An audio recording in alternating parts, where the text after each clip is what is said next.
technically good morning, not good afternoon. So good morning, everyone. Thank you for joining us here at the Warminster Township Building in Berks County, and virtually also on Zoom for this important hearing to discuss several legislative proposals that address the dangers of PFAS, better known as forever chemicals, in so many of our consumer products and our manufacturing processes. I'm State Senator Katie Muth. I'm the chair of the Senate Democratic Policy Committee, representing Senate District 44, which is parts of Berks, Chester, and Montgomery counties, not Bucks, but almost.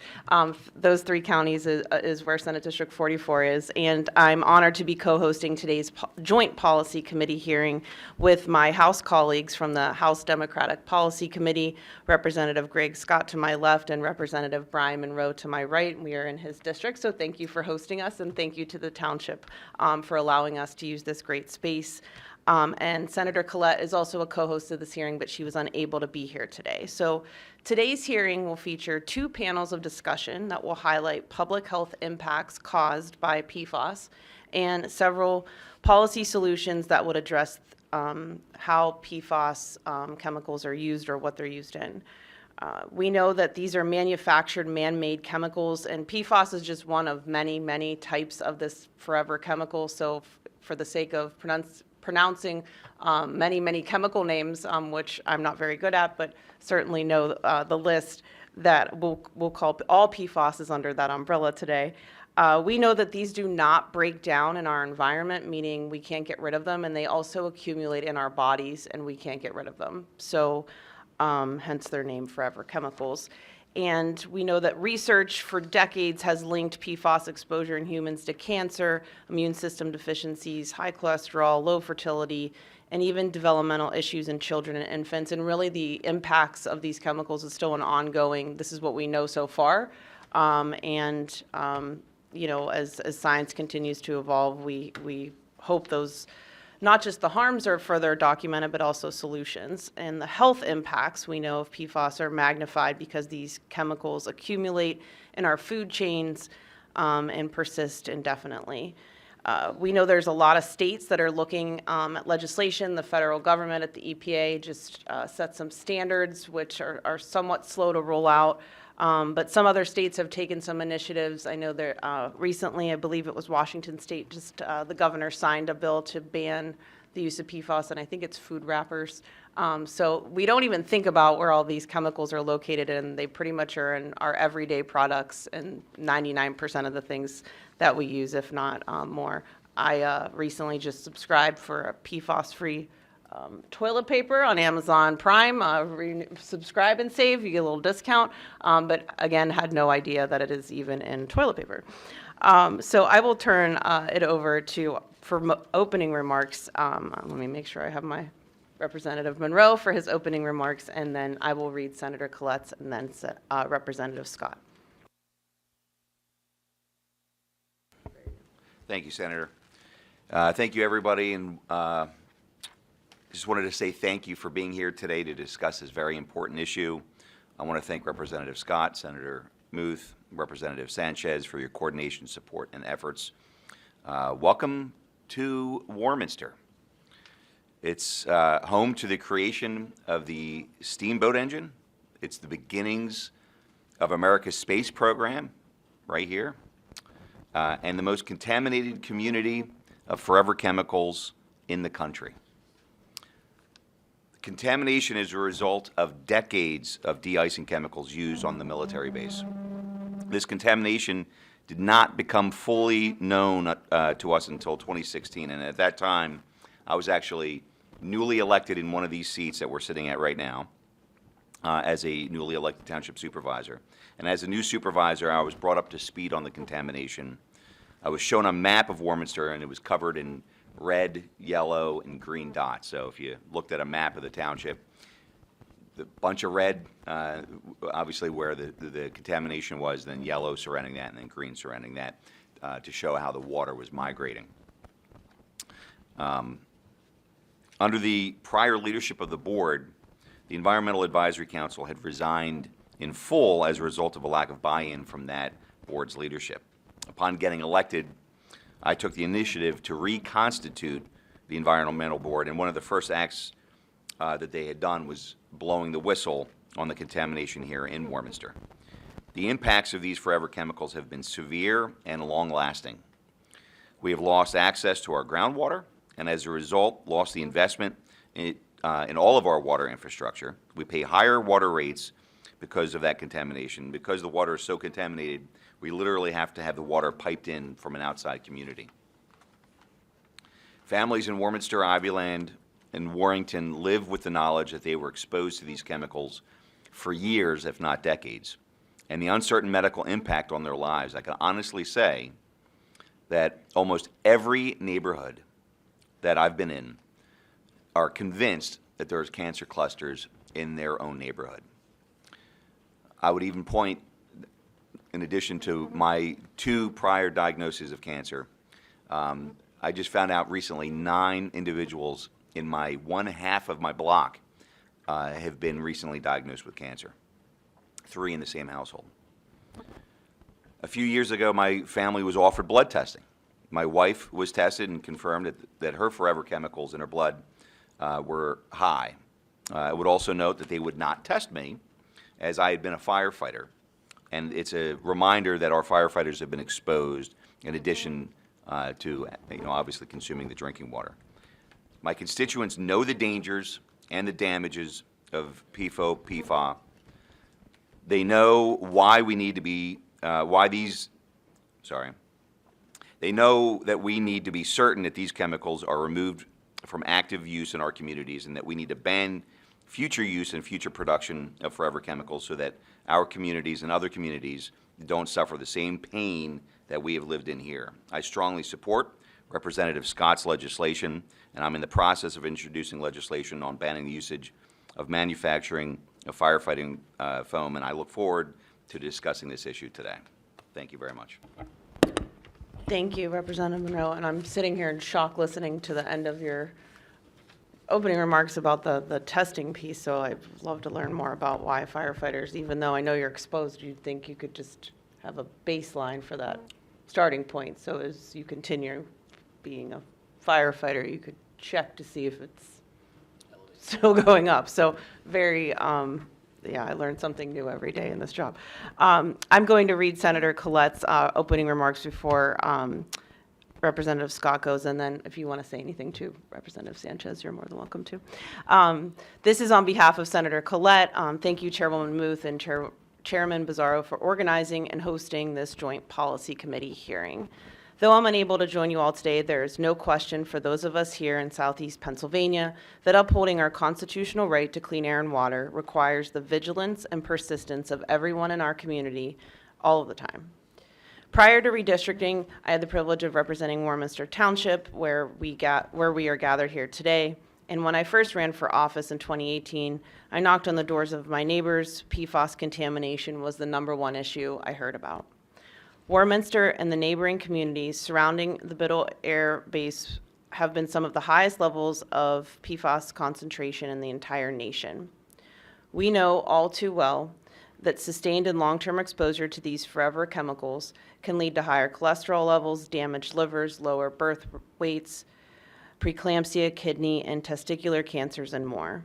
That's why we must continue our work to reduce unnecessary exposure to the harms of PFAS throughout our society. From firefighting foam to pajamas, from concrete sealers to pizza boxes, from engine oils to our drinking water, these man-made chemicals can be found all around us and not without consequence. Today's hearing and testimony will allow us to examine the policy options available to limit the use of PFAS when appropriate. Pennsylvania is on the right side of history, and thanks to the advocacy of many of the concerned advocates and residents in this room and across our region, the Pennsylvania Department of Environmental Protections did set a maximum contaminant limit for several PFAS chemicals for our drinking water, and Pennsylvania's businesses and utility providers have learned how to tackle PFAS filtration. Now the Commonwealth has an opportunity to lead the way on broad health and safety measures by reducing exposure to PFAS in everyday consumer products and household goods. It's more important than ever that we investigate these options at a state level. Many of us are concerned about what is happening in Arizona, where they are dealing with similar PFAS contamination issues after years of exposure to firefighting foams at military bases. There, the Air Force is taking the EPA to court to avoid having to clean up the PFAS contamination they caused following the Supreme Court's disastrous ruling overturning the Chevron doctrine. Very good point. I'm glad Senator Klipp put that in there. Because of the court's decision to strip administrative judges and agency experts of their regulatory power, it may be years before Arizona ever sees their water cleaned, or more likely, it may cost regular Arizona residents millions of dollars to remediate this pollution before the Air Force is ever held accountable. We see this, and we know that we cannot let this happen in Pennsylvania.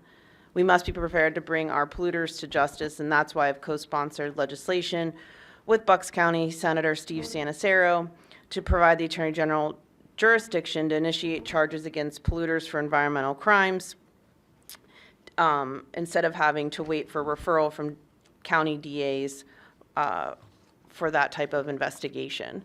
And it's because the folks who skirted accountability have been successful in doing it for so long that we have to start looking to eliminate future contamination at the source.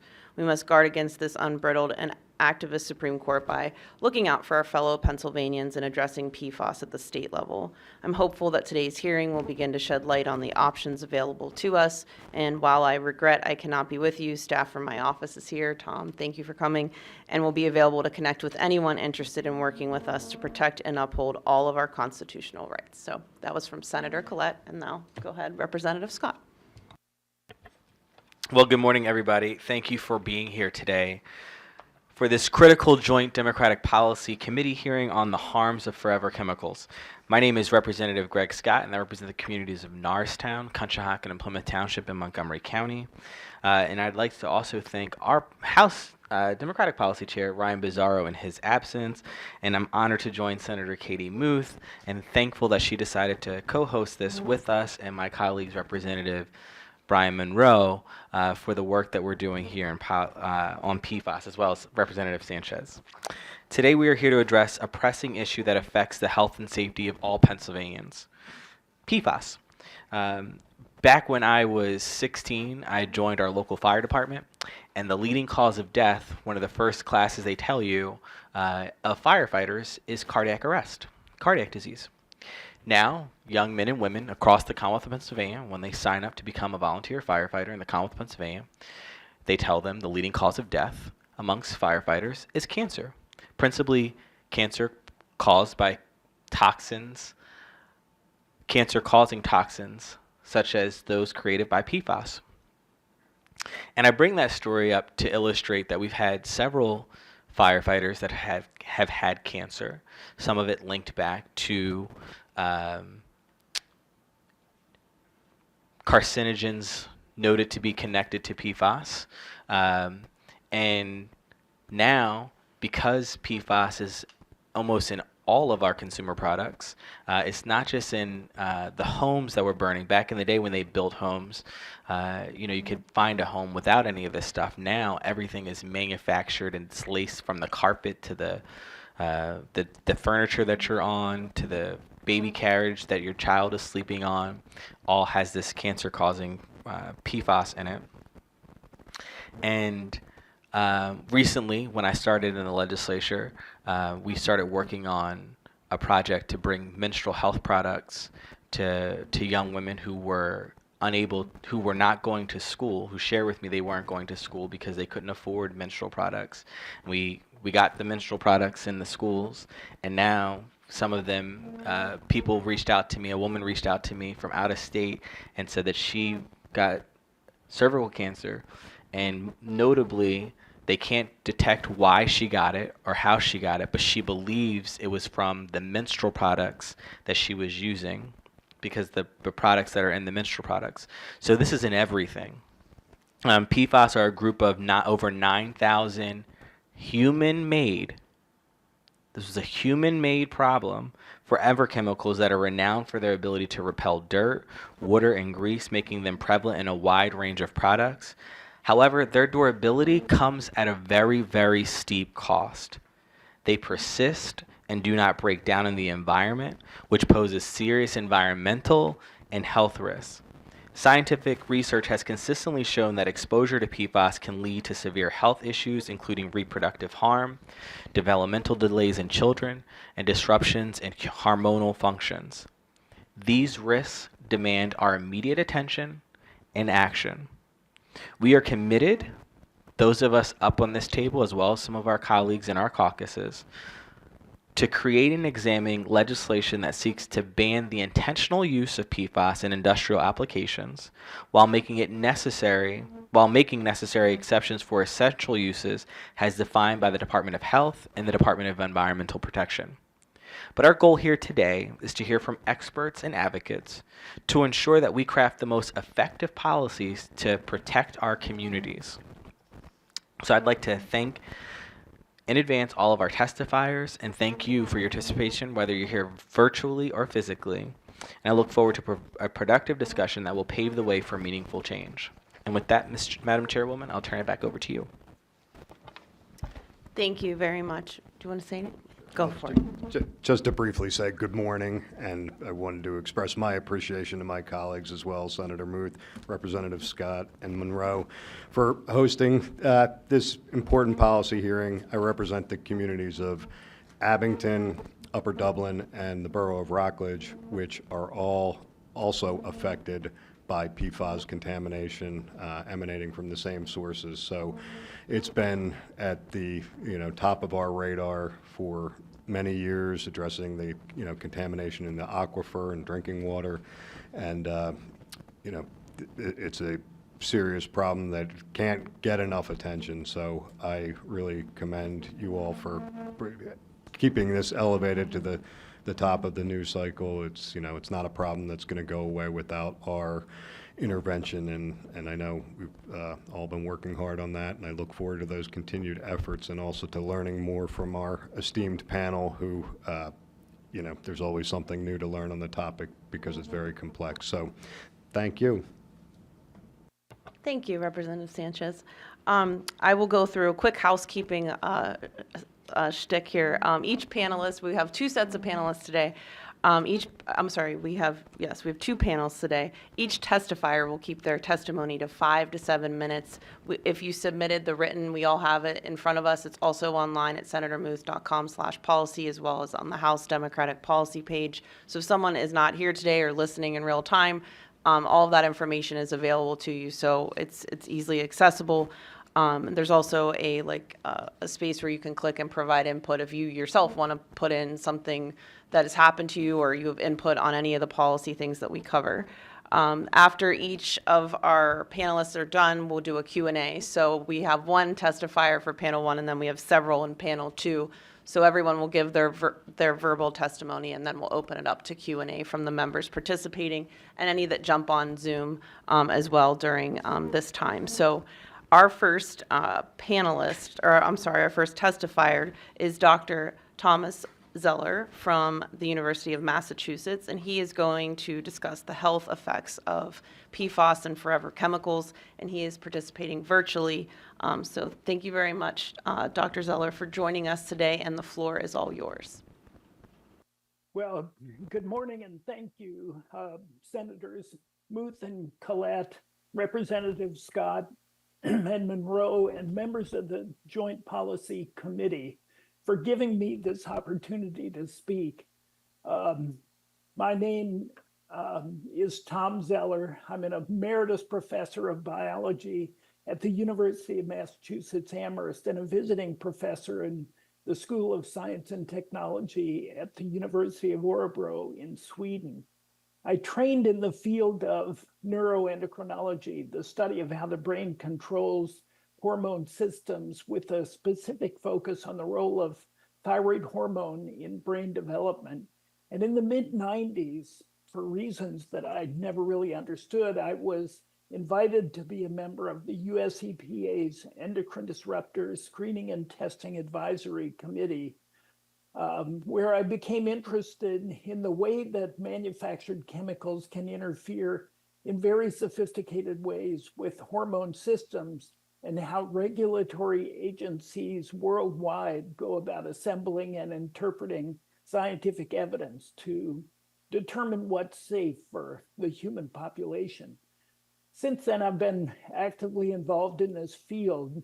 I've served as a member of the Scientific Advisory Board for EPA. I've served on a number of other advisory committees, including an advisory committee for PFAS. I've also worked with the European Food Safety Authority and for the UN and WHO.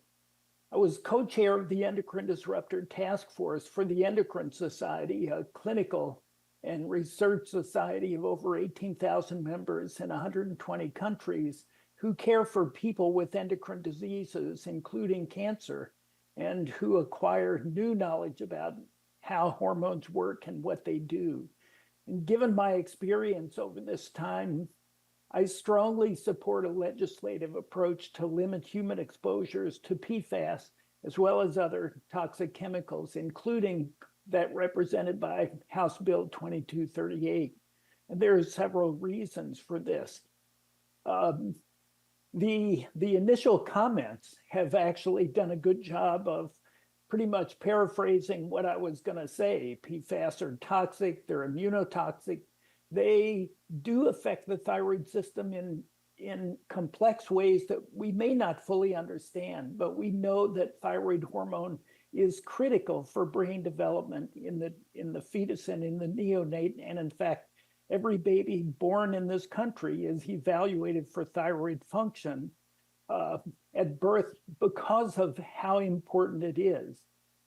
In addition, PFAS have been implicated in development of thyroid cancer, of liver, kidney cancer.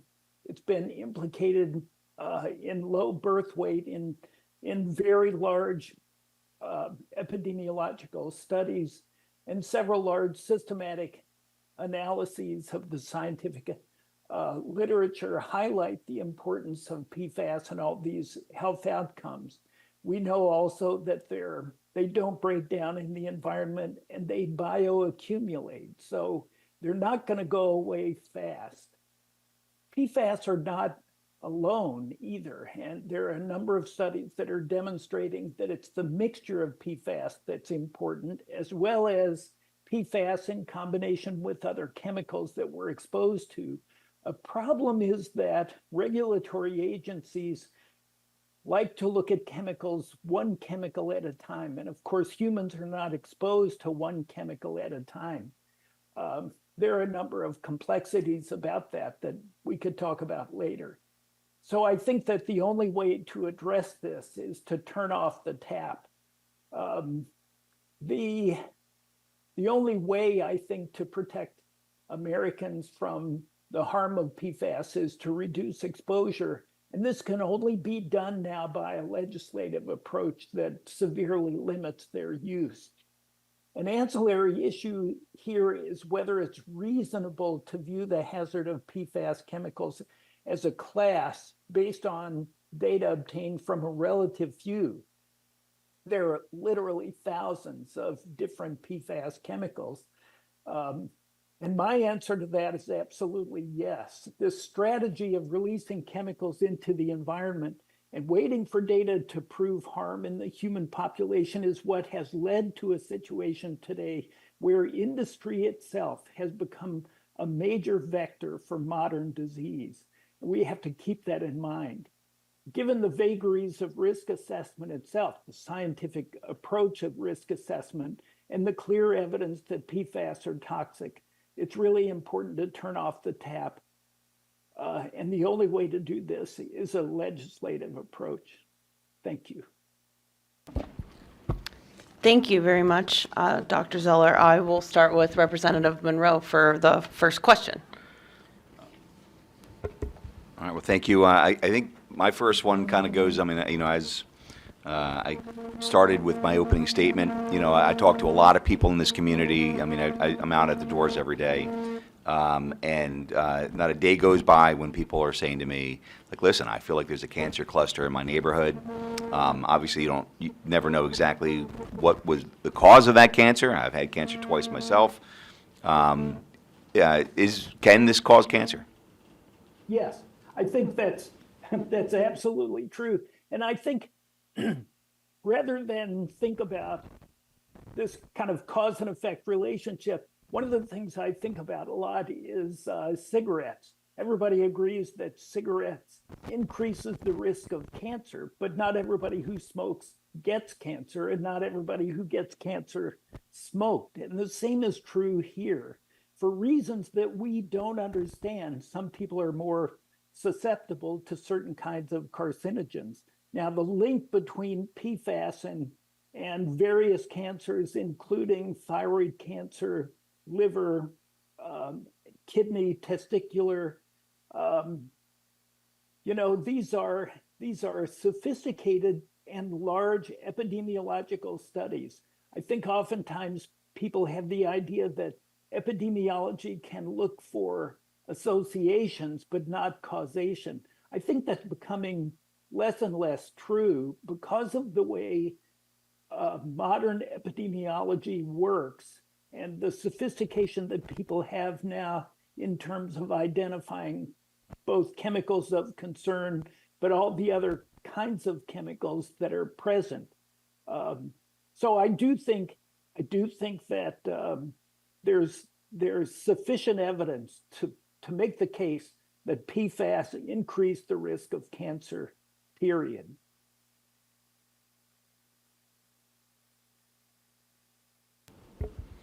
Thank you very much. Okay, we'll take another. How do PFAS chemicals typically enter the body, and what's the primary exposure routes? Well, it's a good question. I think that that's probably different for different populations of people. If somebody's living in a place with contaminated drinking water, that's going to be an important mechanism.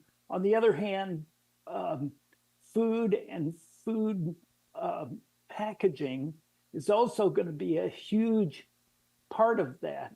So between food and water, also air, depending on where you live, and consumer products, the concept that you almost can't buy furniture that doesn't have PFAS is a big problem. So that's going to be a source of contamination. I think that PFAS are so pervasive, it's hard to pick a primary place. Consumer products are going to be among those that are most important, though, for sure. Can I just add to Representative Munroe's question, Dr. Zeller, in terms of like the exposure, like when there's PFAS in like body care products like lotion or shampoo or something, that goes, assume, through your skin versus consumption from water or food. Is there any differences in terms of like studies that show, or is it just because it's everywhere we can't really differentiate between? Well, I think it is hard to, once PFAS are in the blood, so if you're going to measure PFAS in blood or in urine, any route by which those chemicals entered your body, it's going to be, it'll show up there. So it's going to be hard to differentiate. I do think it's incredibly important to remember that skin absorbs these chemicals and it gets into our blood directly. Now, in terms of the way our body handles it, it's a little bit different.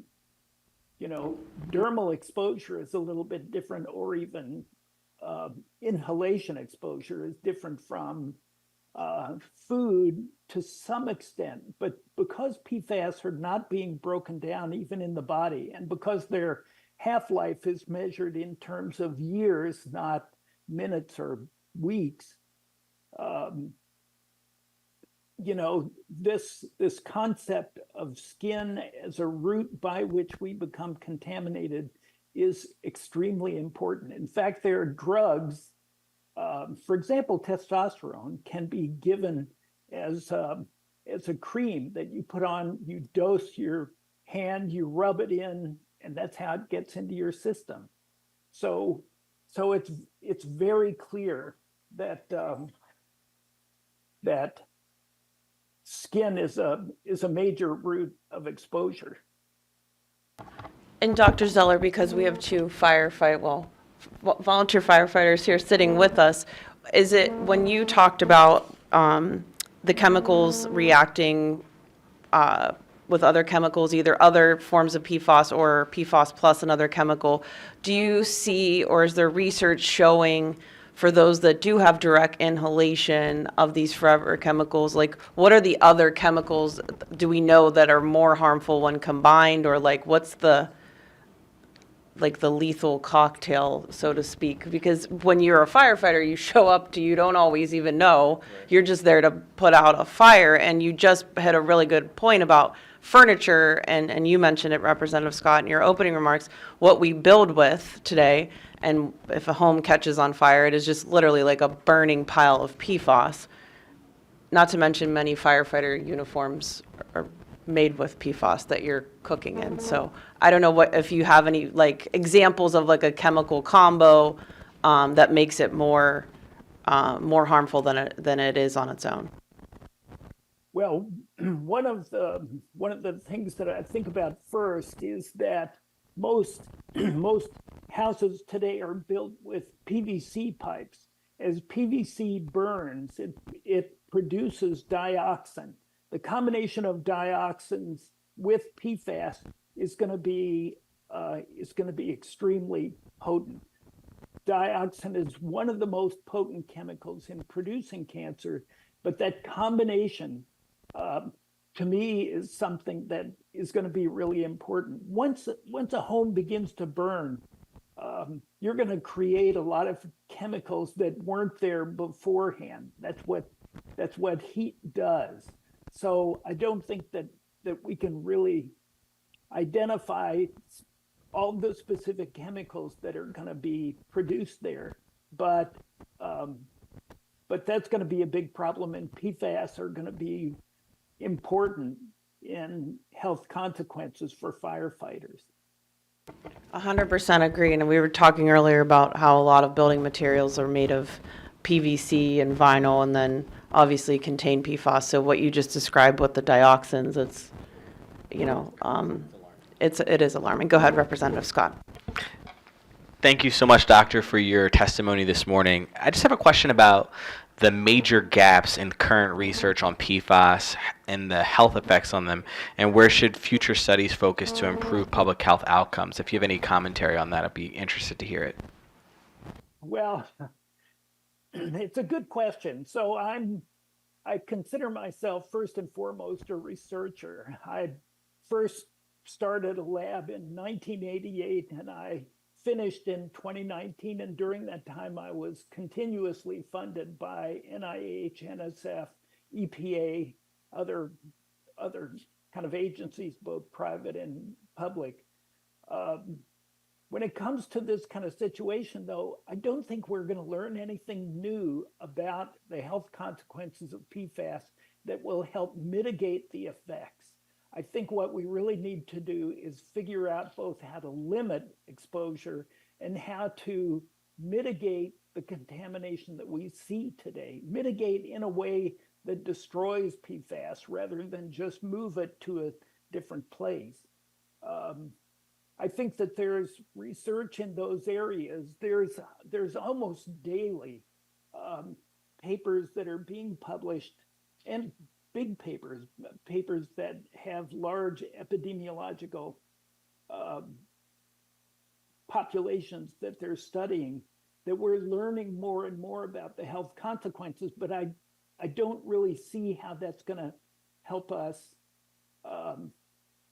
prevent those consequences unless we figure out how to reduce exposure, and litigation is the only way that I can think of. I do think this concept that industry has become a vector for modern disease is something that we need to take very seriously, because we can't rely on industry to self-regulate. It's very clear that when voluntarism is the issue to attempt to reduce exposures, it just doesn't work. So I do think that there's practical research in terms of how to, for example, filter PFAS, to break down PFAS, or to chelate PFAS. There was a new paper that came out recently about this. So I hate to say don't do more research on human health consequences, but I don't think that's going to help us understand. And I'm not even sure that it's going to help the political will. People seem to be able to ignore the science that we have, which is fully sufficient to regulate PFAS more strictly. Thank you. Representative Sanchez. Thank you, Senator. Dr. Zeller, I note that your research has a emphasis on the fetal brain and development, and I'm curious how you go about measuring that. So if in the case of like a lifetime exposure, are you studying the fetal brain at a snapshot in time, or are you looking at those effects and extracting like a lifetime of exposure on that as well? And also to add in, if I could ask how that fetal exposure occurs for that, the initial exposure. Is that through the birth parent, or are you looking at other types of exposure to a fetus, to a baby? Yeah, that's there's a bunch of questions in there. So the first thing is, my work has focused using both experimental animals and in vitro. I have done some, I've worked on human placenta as kind of a marker of contamination as well as molecular mechanisms. So I've been more of a mechanistic person. I've collaborated with a number of epidemiologists to look in human populations. But I think some of the main metrics in humans is looking at IQ as well as some other measurable neurological, for example, language acquisition, language delay, verbal IQ, as well as full-scale IQ. Those are the kind of measurements that people make in these kind of epi-studies related to toxic chemicals, as well as studies to look at how important thyroid hormone is during this period of both fetal and postnatal development. The fact that every baby born in this country is evaluated for thyroid hormone to prevent the kind of horrific adverse outcome in a baby that doesn't have sufficient thyroid hormone is I think proof enough that that thyroid hormone is important. We spend a lot of money to protect people against thyroid disease, but we don't spend as much money to protect people from chemicals that interfere with the thyroid system. I think that the data in terms of the consequences to both the fetus and neonate of PFAS exposure is significant and sufficient enough to warrant action. I think that's covered it, but I can certainly respond to a follow-up. Thank you. That covered it well. Thank you very much, Dr. Zeller. We appreciate your participation today, and if any of us have any follow-up questions, we will definitely reach out, and we appreciate your expertise and sharing your knowledge, and appreciate having you with us today. So thank you very much. Thank you. And now we will move on to panel 2. So we're going to give a couple seconds for people to come up to the front and have a seat. We have a full panel, so I think we have 4 in person and 1 online virtually. So if panel 2 wants to mosey on up to the front, you can sit in front of your name placard. We have an amazing lineup of individuals here today. So grateful for all of you to come out and join us.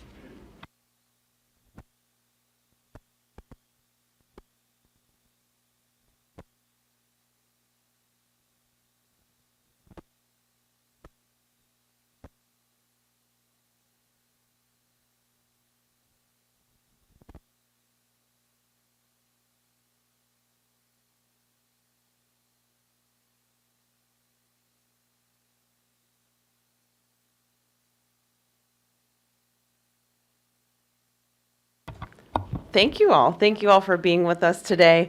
Panel number 2, every testifier is going to discuss various policy solutions. There's a lot to cover here, so I'm grateful for everyone being ready to go. So first we have Stephanie Wine from from Penn Environment. She's a water and conservation advocate. So thank you so much for joining us. You just have to click the button, and once it lights up, the floor is all yours. Thank you.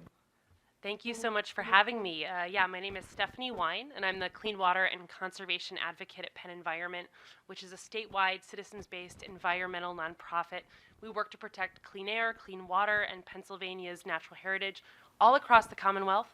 We have thousands of members, including many here in the Bucksmont area, and I want to thank the chair of the committee and the members for inviting me to testify today.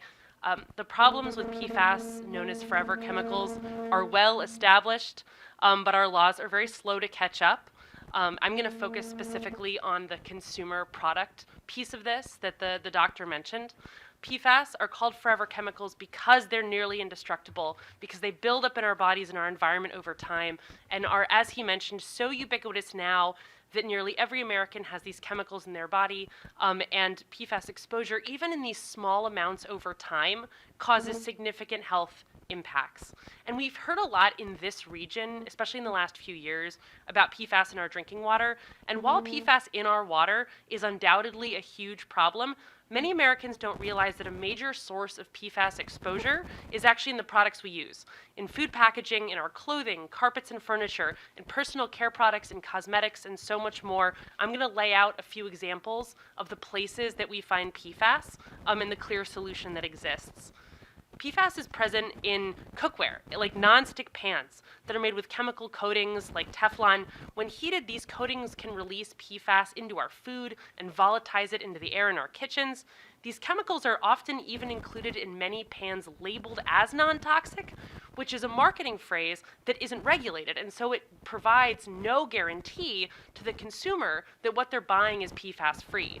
Consumer Reports found that many of these pans that are labeled PFOA-free, which is a specific type of PFAS, then contain different types of PFAS because this is a class of chemical. So it's designed to be misleading to the consumer who think they're buying a PFAS-free product when in fact it is only free of this one particular type of the over 9,000 kind that we have. Food packaging itself can also be a significant source of PFAS, which is also often included in water and grease proofing on these types of containers, either the containers that a product is sold in or takeout containers. So for example, microwave popcorn bags have particularly high PFAS content. Analysis of long-term data collected by the Center for Disease Control and Prevention found higher levels of PFAS in people who consumed microwave popcorn regularly. If people ask me the one thing they can do to reduce their PFAS exposure, I say nix microwave popcorn bags. Carpeting and furniture. Carpeting is a significant source of PFAS exposure, especially for children who often spend a lot more time on the floor. A 2020 study from Indiana University found a close link between levels of PFAS in children in child care centers when the carpeting included PFAS. And so there was an increase when you had PFAS in the carpet, there was more PFAS in the dust in the room, resulting in a greater estimated amount of PFAS ingested by the children in that center playing on the PFAS-containing carpet. Testing done by the University of Notre Dame, 5 out of 12 carpet products from some of the biggest U.S. carpet manufacturers contain PFAS. Baby products, speaking of children, also frequently contain PFAS, which is particularly concerning since, as the doctor noted, infants' developing bodies are uniquely vulnerable to PFAS impacts like hormone disruption. Testing done of popular infant products by the Environmental Working Group found high levels of PFAS in bedding, which is particularly concerning given babies spend so much time in their cribs, as well as in bibs and in clothing. More informal testing done by Environmental Health News has found PFAS in diapers and in baby wipes, where these chemicals come into contact with some of the most sensitive and absorptive part of a baby's body. In light of new research completed this year, PFAS in the products we apply to our bodies is especially concerning. Recent research has confirmed that PFAS chemicals are absorbed through the skin at a much higher rate than previously understood. The industry has said for years that that's less of a concern than what we take in orally. But no, our skin is a really absorptive organ. And in testing done by the University of Notre Dame of 231 widely available cosmetic products, evidence of PFAS was found in 47% of mascaras, 55% of lip products, and 63% of foundations. That same research team also found PFAS in menstrual products, including tampons, pad, and liners, again, in contact with the most absorptive part of our bodies. All Pennsylvanians should be able to trust the products that are being sold on their shelves are safe. Whether Pennsylvanians are frying an egg, microwaving popcorn, buying baby supplies, we shouldn't need to worry about being exposed to toxic chemicals. Fortunately, we have a policy solution at our fingertips. Penn Environment supports House Bill 2238, which is an important public health proposal that would ban PFAS in a broad set of consumer products sold and manufactured in Pennsylvania. The protections offered by House Bill 2238 are long overdue. We shouldn't have to wonder if PFAS are in these products that we're bringing into our homes, that we cook food with, that we use to care for our children. And so it starts with passing House Bill 2238. And I want to add, and I'll add this to my written testimony, I would also say that we should keep the definition of PFAS as it is in House Bill 2238. It is a strong and broad definition that gets to this idea of regulating it as a class of chemicals and avoids some of those loopholes I mentioned before that can trick the consumer. And so doing so by amending that definition into something more narrow would actually eliminate some of the protections from these specific products that I mentioned in my testimony. And the issue of PFAS, to close, has recently taken on an increased urgency for me, not just as an advocate, but as a new mother. In the past year, I've welcomed a baby girl, and knowing what I know about PFAS and the risks that it posed, I'm concerned about what she'll be exposed to in the very products I'm bringing home to care for her. I want to make sure that the carpeting where she's learning to crawl is safe. I'm worried about the fabric in her little footy pajamas. I want to know that her crib sheets and her diapers aren't going to make her sick down the road, the pan in which I'm cooking her first foods. All of those things I'd have better peace of mind about with the passage of House Bill 2238. So thank you for inviting me to testify on that today. Thank you very much, Stephanie. And I think appreciate the real life examples, because I think sometimes people that you just don't know how pervasive it is. So I appreciate being thorough on that. And then if you can hang on for some Q&A once we're done. We have Ian Lauda from the Southeast Pennsylvania Legislative Coordinator from Clean Water Action. Thank you so much for joining us, one of our major partners in all things clean water. So grateful for you to be here. The floor is all yours. Absolutely. Well, good morning or good afternoon at this point. Thanks, Senator Muth, Representative Scott, Representative Munroe, Representative Sanchez, and other members of the committee. Thanks for holding this joint policy hearing. I appreciate the opportunity to testify today on the important topic of addressing exposure to PFAS chemicals in Pennsylvania. My name's Ian. I'm the Southeast Pennsylvania Legislative Coordinator for Clean Water Action. Clean Water Action is a national nonprofit environmental organization with roughly 90,000 members across Pennsylvania. Since our founding during the campaign to pass the landmark Clean Water Act in 1972, we've worked to enact strong protections for our health and environment by bringing issue expertise, solution-oriented thinking, and people power to the table. Pennsylvania has already taken some initial steps to tackle PFAS.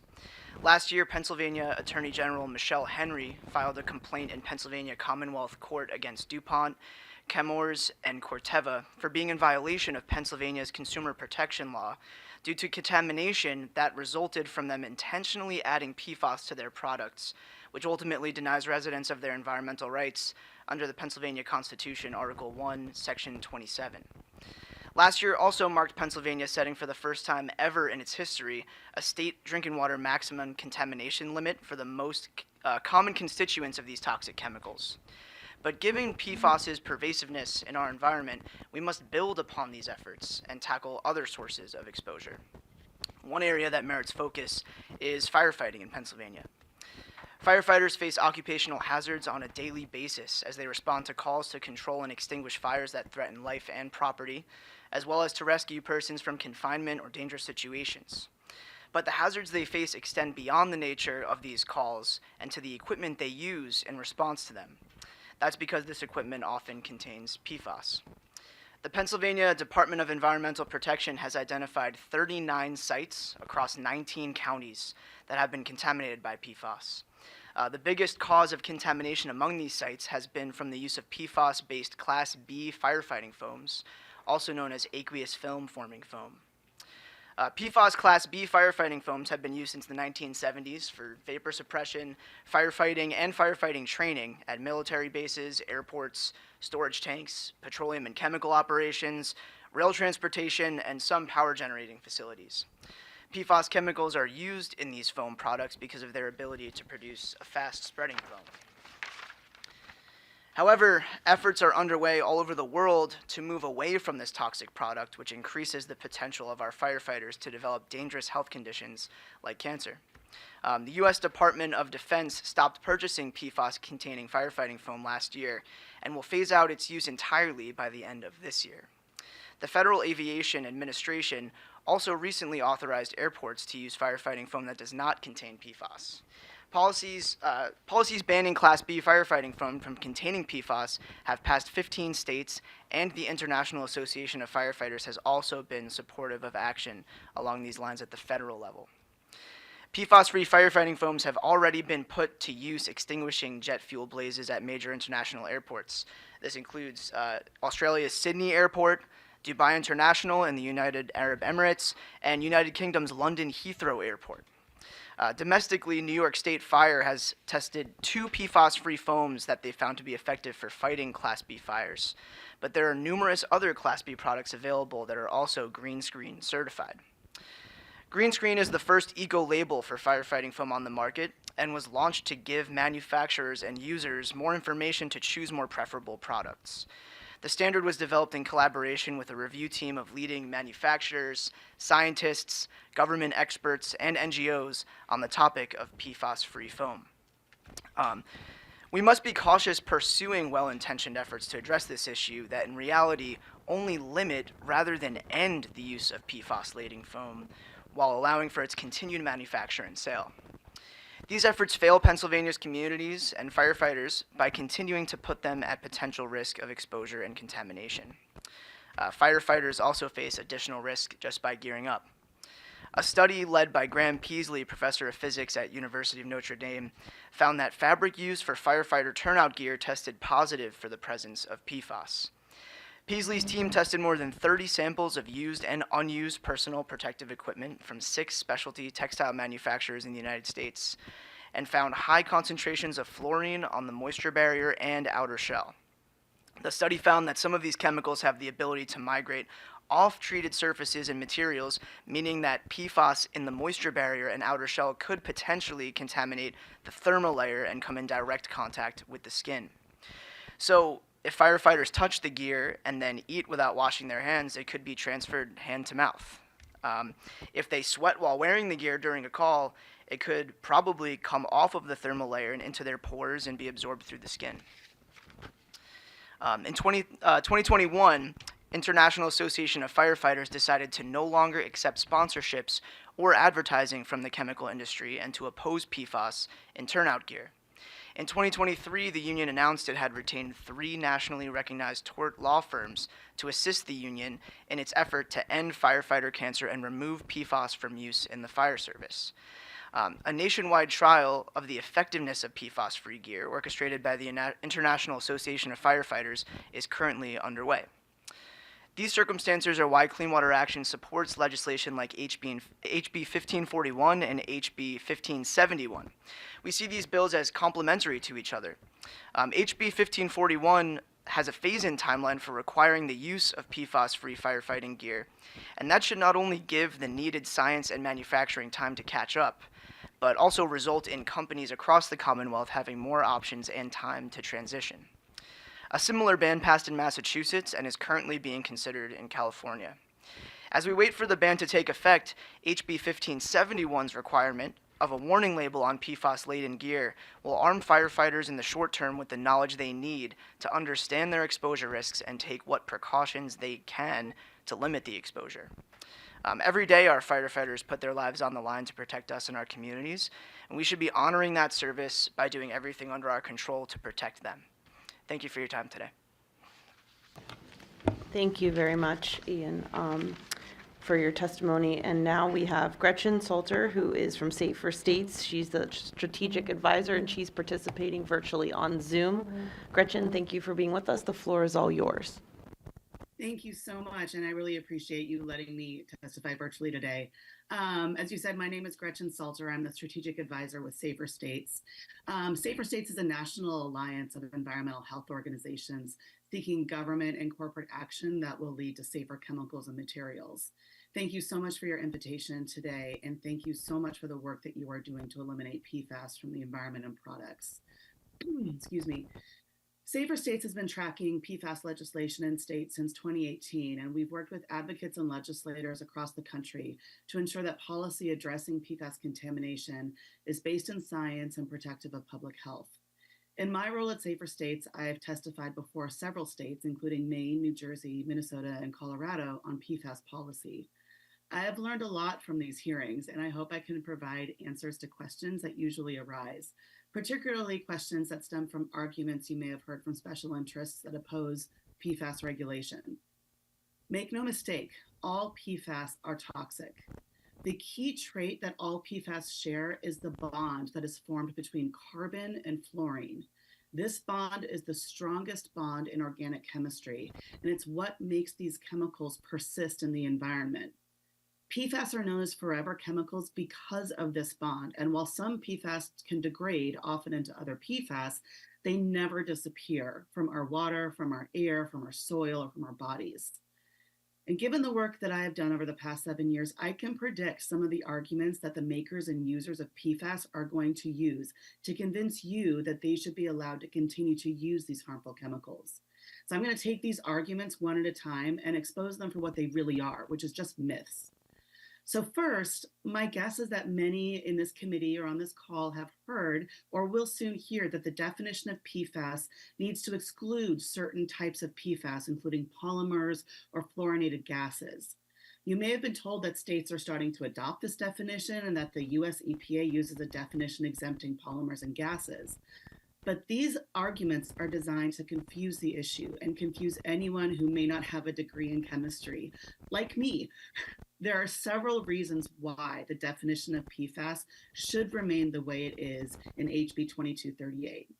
So first of all, 23 states, the Department of Defense, and the Organization of Economic Organization and Cooperation all use the definition that states that PFAS are any chemical with one fully fluorinated carbon, essentially any chemical that has that fluorine-carbon bond that I spoke about earlier. It is the definition that will provide the most consistency to manufacturers, since it will mirror regulations on consumer products that have been passed in other states. It's notable that pressure to change the definition was exerted in Maine, Minnesota, Colorado, Indiana, Connecticut, and Rhode Island just this last session alone, and all of these states rejected claims that the definition of PFAS should be changed. And the biggest reason is because over 150 PFAS researchers and experts have all signed on to a letter stating that the one fully fluorinated carbon definition, the definition that's used in HB 2238, is the right one to use. Now, manufacturers and users of PFAS advocate for the states to use the EPA definition, the US EPA definition, but it's important to note that the US EPA has refused to adopt an agency-wide, scientifically based definition of PFAS, opting instead to define PFAS on a case-by-case basis, which creates unnecessary confusion. Moreover, the definition industry prefers would result in thousands of compounds being left out of any regulation, resulting in regrettable substitutions by encouraging a shift to PFAS that is not covered by the definition. Exempting polymers and gases will result in more PFAS in the environment. PFAS polymers can be thought of as plastics that contain carbon-fluorine bonds. The manufacturing, use, and disposal of PFAS polymers emits harmful fluorinated building blocks and PFAS greenhouse gases. And if you're thinking about all of the historical PFAS contamination that has occurred over the last 60 and 70 years, it's really come from the production of PFAS polymers. These polymers are persistent, meaning that they last in the environment for a very long time. And since PFAS polymers are essentially plastics, Having these in the environment exacerbates and even accelerates the ongoing microplastic crisis that we all, I'm sure, have been reading about. Additionally, there's no scientific reason that PFAS shouldn't be considered a PFAS if it's in a gas or a volatile liquid form. Communities can still be exposed to these PFAS and they can still cause harm. PFAS gases are one of the largest sectors in PFAS manufacturing, and it's growing, despite many alternatives that are available for its applications.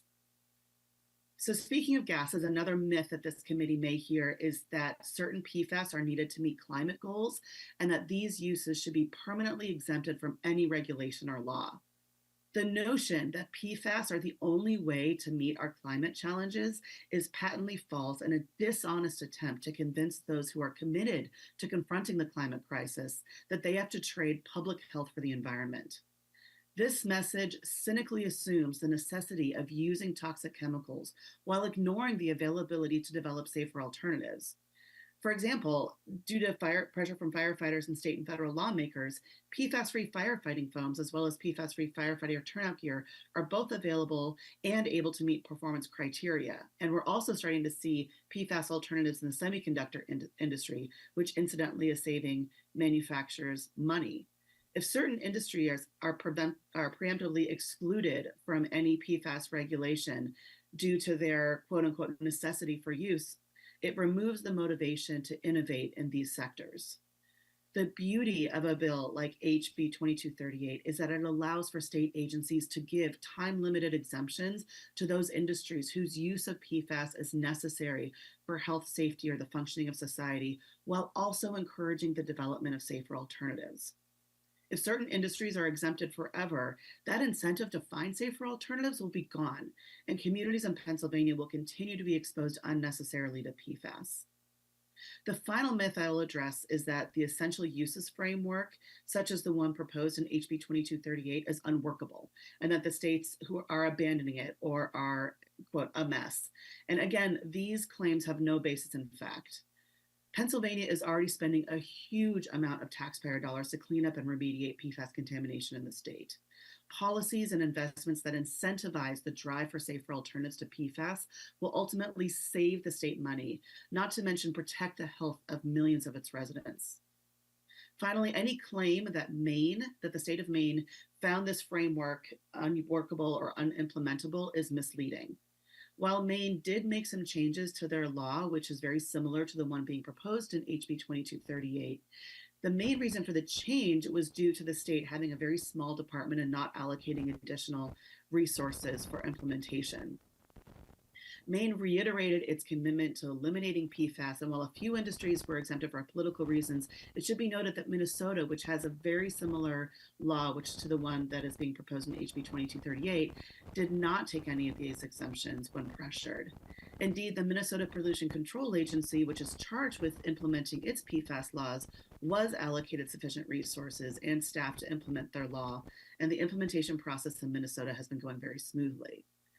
And so I'm sure in closing that Pennsylvania legislators such as yourself will hear more claims that PFAS are necessary, that some of them aren't as bad as others, and that the only way to continue our way of life is to accept polluted air, water, farms, and homes, but that just isn't true. Pennsylvanians and indeed all Americans have been exposed to these chemicals for far too long. And those who make and use PFAS have a horrid track record when it comes to being honest with lawmakers and the public. They knew for decades that these chemicals were toxic, but kept the truth hidden for years so that they could continue to turn a profit. This isn't how American business is supposed to behave, poisoning us, our children, future generations, all to make money. I urge you, as you move forward in considering PFAS policy, to reject the myths that I've outlined today and to be skeptical of any new information peddled to you in the hopes of continued use of PFAS. Thank you so much. Thank you very much, Gretchen. Hopefully you can stick around for the Q&A. We just have two more testifiers for this panel. We have Scott Faber, who's the Senior Vice President for Government Affairs from the Environmental Working Group. Thank you for joining us. I read your stuff all the time. That's how I figured out we're never eating raspberries that aren't organic, and also that every mattress we all sleep on, which we discussed bedding, Stephanie, that 1/3 of your life is spent in bed. So what you sleep on really does matter from a chemical standpoint. So I just want to say thank you. I'm a big fan. So the floor is all yours. Thank you. It's an honor to be here, and I do have a carpet recommendation for you as well. So, again, Scott Faber. I work for the Environmental Working Group. I'm also a adjunct law professor at Georgetown Law School, where I teach environmental law. And I just wanted to pick up on something that the last witness said, because many times legislators or other folks ask, why are we now dealing with PFAS in 2024? Why is it taking us so long to get to PFAS? And the answer is, as the last witness noted, at the time that Congress was writing our fundamental environmental laws, the Clean Water Act, the Safe Drinking Water Act, the Clean Air Act, CERCLA, and so on, they didn't know, legislators didn't know about PFAS because the manufacturers of PFAS, though they understood the risks, failed to disclose those harms to anyone, to their workers, to their neighbors, and ultimately to legislators, state legislators, and federal legislators. So PFAS weren't added to those long lists of toxic water pollutants and hazardous air pollutants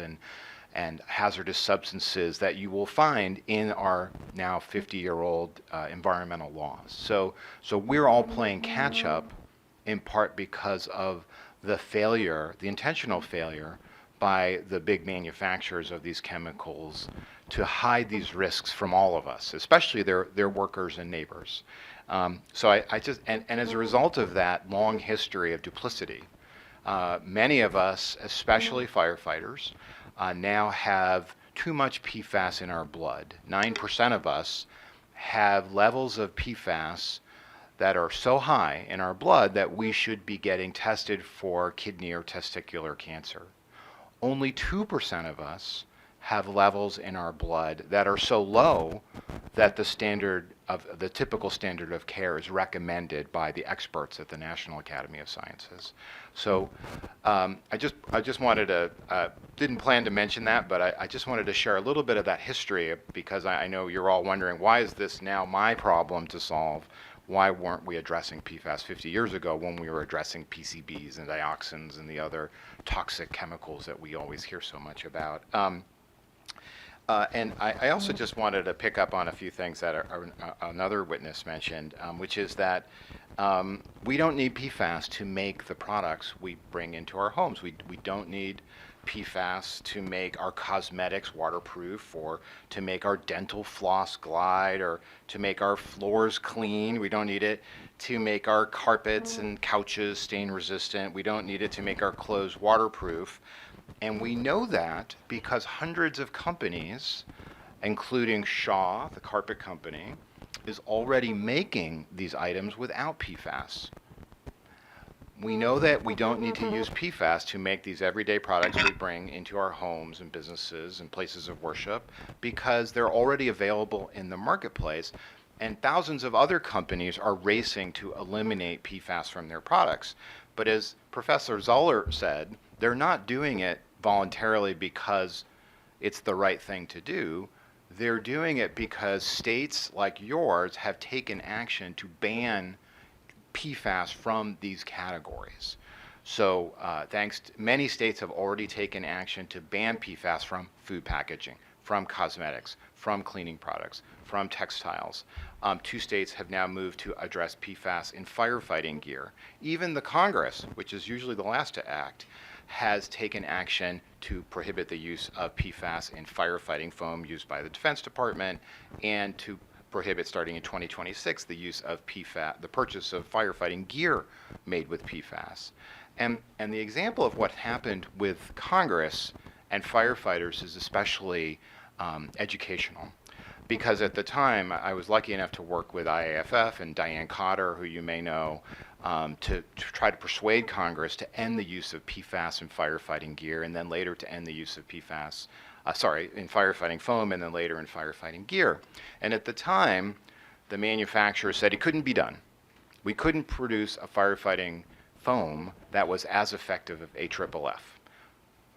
Congress said, we're going to make you do it anyways. 3 years later, industry provided an equally effective solution. Companies are now, as you know, volunteer firefighters, companies are already beginning to provide firefighting gear made without PFAS. But it was that legal requirement that ultimately led to all of the innovation that we're already starting to see in the marketplace. And let me just say a couple more things. One is this progress cannot come fast enough for folks in Pennsylvania. As you know, more than 200 communities in Pennsylvania right now have PFAS in their tap water, including 143 communities that have PFAS in their tap water above the recent drinking water standard set by EPA. Many folks in Pennsylvania are drinking well water, which of course is not covered by our Safe Drinking Water Act, that is contaminated with PFAS because they are located, as we are today, near a military installation. 18 military installations in Pennsylvania have detected PFAS in the groundwater.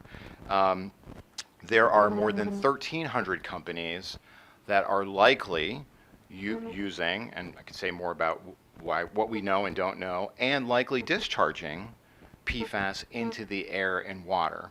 And as you know, there are no restrictions, none, on those releases because of the original sin, because PFAS was not included on those lists of toxic water pollutants and hazardous air pollutants that we routinely regulate when they are emitted by the companies that make all the things we bring into our homes.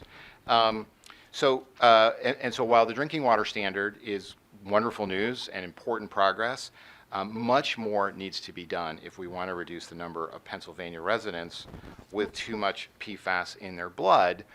And much of that progress must be made by the states. And I just wanted to say a couple things about that, and then I'll turn it to our next expert. Don't wait for the federal government to address this problem, I know you won't, of PFAS in the everyday products we bring into our homes and businesses. The FDA, which regulates many of these products, has known about the risks of PFAS longer than any other federal agency, since the 1960s, and is still defending the use of PFAS in food packaging and food manufacturing processes. The CPSC has studied PFAS and asked for information about PFAS, but by law, they are required to rely on voluntary standards that What's are the often developed. CPSC? The Consumer Product Safety Thank you, Commission. thank you, Yep. thank you. No, thank Just you. for public awareness and Thanks my for own. asking. Thank you, thank you. Law professors they often develop voluntary standards with industry. They don't have the regulatory power that we all might hope they have. And while the EPA has taken action to address PFAS in drinking water, they have no plans to address the risks that PFAS pose in the clothes and carpets and all the other things we bring into our homes and businesses and places of worship. So while there is some progress that's been made at the federal level, the drinking water standard, the changes I've mentioned in what DOD purchases, some changes in what the General Services Administration, which is sort of buys things for the government in terms of what they buy for federal facilities. It's really up to the states to make the progress that we've talked about if we want to reduce the amount of PFAS we bring into our homes when we buy carpets and clothing and cookware and so on. And then just to pick up on something the last witness said, and then I truly will wrap up, is please don't believe those who say there are too many PFAS, or that some PFAS are better than others, or that all of these PFAS have been reviewed by somebody, or that some PFAS are not actually PFAS, as we heard from our last witness, or seek to turn this into a referendum on all PFAS. We know now from experience that it's up to you to make sure that companies have the right incentives to find the safer alternatives that we all know are available because many companies are already using them. Thank you.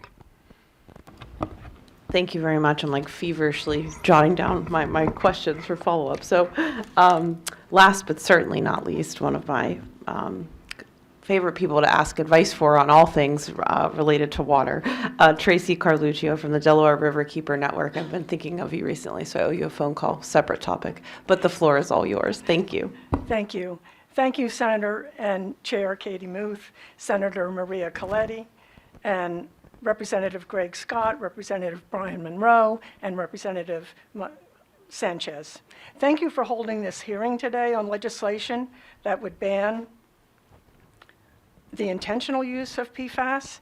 And we here at Delaware Riverkeeper Network support the legislation that would do that. I'm Tracy Carluccio. I'm Deputy Director of Delaware Riverkeeper Network, and we work throughout the Delaware River watershed. That's Pennsylvania, New York, New Jersey, and Delaware, and we have been involved for years, deeply involved in the issues here in Berks and Montgomery County related to PFAS. We highlight these two issues as crucial to consider in any legislation. We strongly support the inclusion of oil and gas products in the covered uses included in 2238. Oil and gas use of PFAS in drilling and hydraulic fracturing or fracking is a currently uncontrolled and unmonitored pathway of contamination that allows PFAS compounds to enter the environment. In 2021, a report was released that documented drilling and fracking companies were injecting fracking fluids containing PFAS to extract gas, potentially contaminating ground and surface water and allowing PFAS to make its way into the wastewater produced by fracking. The study showed drilling company reports revealed that XGO Energy, EOG Resources, Chevron, and Anadarko all developed and operated wells in Pennsylvania that may have employed forever chemicals, PFAS, in fracking. Alarmed by this revelation, the Philadelphia Inquirer conducted a follow-up investigation soon after this report was released. The Inquirer found and reported publicly further evidence that PFAS, in this case it was PTFE or Teflon, had been used in a minimum of 8 oil and gas wells drilled in Pennsylvania over the period they looked at. When the editors asked if DEP would do a complete audit of the list of fracking chemicals reported by all oil and gas companies without revealing trade secret details, DEP responded that ingredients in fracking mixtures that are considered trade secrets are legally withheld from the public. And combing through the reports that they had would be far too time-consuming. In 2022, a report was issued explaining that under the Pennsylvania regulations and in other states, chemical manufacturers are not required to disclose a complete list of the chemicals in fracking and drilling mixtures. And due to trade secret exemptions, so it's difficult to find out if they are being used. Unfortunately, to this day, this information is still kept secret, and there is no publicly available reporting by DEP for the uses of PFAS in fracking at all. In a report issued in 2023, it was reported that surfactants, fluorosurfactants, or PFAS and our subcategory of surfactants, were used in fracking in 1,234 wells in 23 Pennsylvania counties. There's no way to know if these PFAS were actually PFAS, but the extremely high toxicity of PFAS makes even a small number of them actually PFAS a very grave threat. DEP has conducted statewide PFAS water sampling, but there has been no comprehensive testing of private wells or drinking water sources centered on oil and gas extraction and operation sites for PFAS in Pennsylvania. Many areas where drilling and related operations are occurring are dependent on private wells. Since private wells are not regulated in the Commonwealth and 3.5 million people use them, about a quarter of our population, the new drinking water regulations that Pennsylvania and the federal government set for some of the most commonly found and highly toxic PFAS compounds are not applied, and many Pennsylvanians are not protected from toxic PFAS in their drinking water. For instance, an incident was reported in 2022 when University of Pittsburgh researchers tested water samples from a private well near fracking wells and found 7 of the 14 PFAS they tested for. That's a red flag. And that shows that PFAS can find its way into wells and fracking regions, but due to lack of monitoring, people have no way of knowing if they and their families are drinking contaminated water. Banning PFAS in oil and gas well extraction operations is necessary to eliminate a pathway of pollution that is now completely ignored by regulations. This would provide much-needed protection for residents and the environment. We have one other issue regarding the banning of PFAS that we want to bring to your attention. There are many compounds that are used that do not meet the definition of PFAS, but break down into PFAS. A third generation, quote unquote, of chemical byproducts such as polymeric PVDF byproducts are appearing as breakdown substances in the environment around locations where there are discharges of PFAS and PFAS substitutions or alternatives. The breakdown occurs either during the processing or they develop in the environment when mixed with other substances. The chemicals are found often to be novel substances and are emerging as scientists examine groundwater, surface water, soils, and fish, and may carry similar toxic properties as PFAS. We encourage Pennsylvania to investigate and analyze for the presence of these potentially dangerous chemicals in the environment. Types of companies using some of these products that break down into PFAS are semiconductor industry and also lithium-ion batteries. Both of these are fast-growing industries here in Pennsylvania and, of course, across the nation. Some of these companies are well aware of the byproducts that they are creating, but they're not controlling them, making their discharge intentional. There is no regulatory program that covers this dangerous and just emerging source of PFAS. Once evidence of the breakdown of PFAS is found in the environment around these facilities, a ban on their use will be an important step in controlling the wanton spread of PFAS in Pennsylvania. The greater the exposure of people to PFAS, especially our most vulnerable populations, infants and children, the greater the risk of developing a disease linked to PFAS. That's the truth. These exposures can lead to devastating health conditions that we've heard about today, lifelong adverse developmental effects, and diseases such as cancer. Your consideration of a ban is the right thing to do, and it's the only thing to do. And Delaware Riverkeeper Network strongly supports it. Thank you. Thank you very much, Tracy. I know we all have questions, so I'll start with Representative Scott. Oh, man. First of all, thank you all for your testimony, and especially thankful, Gretchen. I know it's 0 dark 30 where you are out on the West Coast. I want to start, though, if you don't mind, Scott, because when I first got into this, I've only been a legislator, Brian, we're in our first term. This is not even 2 years yet. And I first got acquainted with this issue, as I said, as a firefighter and learning that it was in my turnout gear. As I go on and on, I just remarked to Senator Muth, I'm like, oh God, it gets worse as Tracy started talking. What are some tangible steps that everyday consumers can do? Because the industry will lead you to believe we're too big to fail. It's in everywhere, so you might as well just throw your hands up, right? I know that Stephanie had mentioned, one of the first things we can do is eliminate microwavable popcorn. Right. You mentioned, we can do carpet.